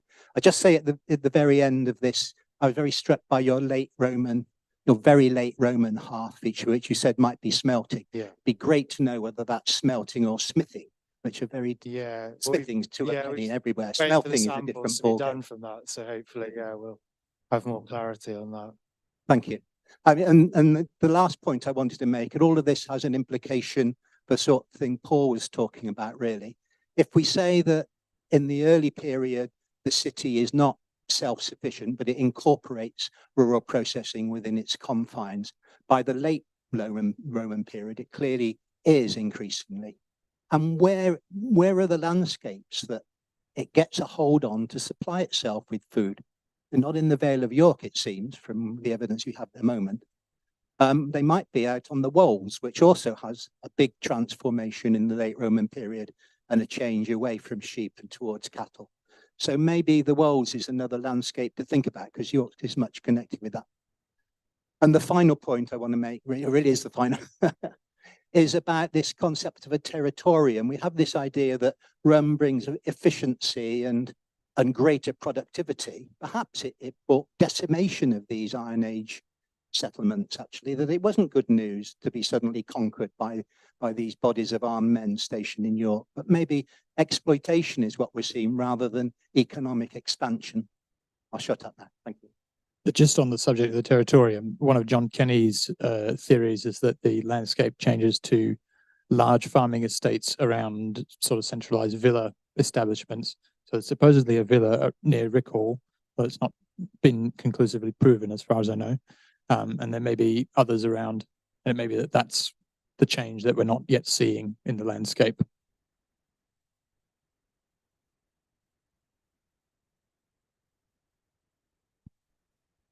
While just Claire's looking for others, so I obviously, like a lot of other people here, have worked in the Vale of York quite a bit and around York. We're seeing very similar things. So, for instance, the work to the north of York, which has been evaluated as part of York's local plan and previously dug as part of the Yorkshire Water Pipeline. Again, quite intense late Iron Age occupation that then just vanishes, very little happening after that. And also out on the outer ring road on the Wetherby Road roundabout, which we dug, what, 4 or 5 years ago now, Claire? Again, looked like quite a lot of activity in that early period. And then again, just kind of vanishing. So this is a pattern. We're not just seeing it south of York, we're potentially seeing it all around there. So yeah, there is a big piece of synthetic work to do, I think, on pulling all these different interventions together and really trying to get into this, exactly that question Steve was just asking. Are there any further questions? Oh, got another one from Steve. George's paper, towards the end of your paper, you showed an overall plan with all the features, including the line of what looked like stylo bays, but could they in fact be bases for timber sills for a timber building, rather than individual posts resting on them, because they didn't look even. Yeah, they could be, settings for a sill as well, or for a raised floor, something like that. But yeah, that would affect the way you interpret. Yeah. With it. Yeah.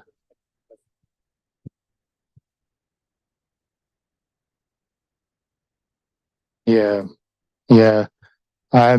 Yeah. Fortunately, because it was within a drainage slot that we had to dig, we couldn't really open it up to areas either side. So we only really got like the demolition deposits on top of those stones. So unfortunately we had one area where we had a floor possibly underneath the stones, but we don't know what floor it's actually associated with, unfortunately.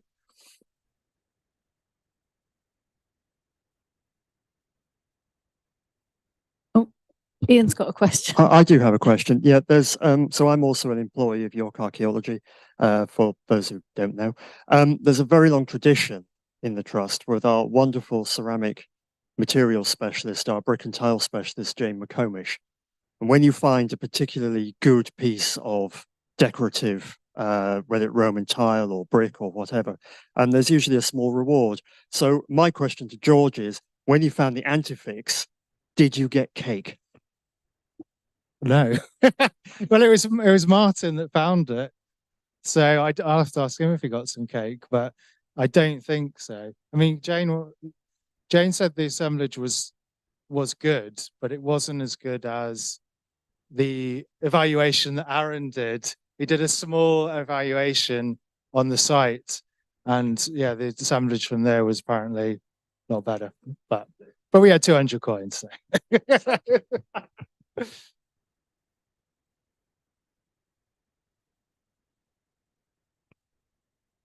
Okay, well, if there are no further questions, then I think it remains to be said. So firstly, thank you very much for coming, and thank you to those online who've been watching as well. Thank you to all of our speakers. If we can thank them in the traditional manner, including these two. So thank you very much.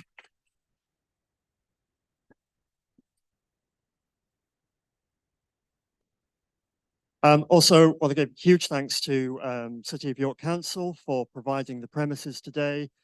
Also for supporting the York Archaeology Forum, which I'm the chair of, which is a body that sits to notionally provide advice and support to the City of York archaeologist, who is of course Claire McRae. And we meet quarterly, and it is a public meeting, it's an open meeting. So do feel free to come along to that meeting if you want to learn more about what's happening archaeologically in the city, within the City of York Council area. And if you want further details about those meetings, please email Claire McRae, whose contact details are not on the screen. Oh, yes, they are. archaeology@york.gov.uk. There you are.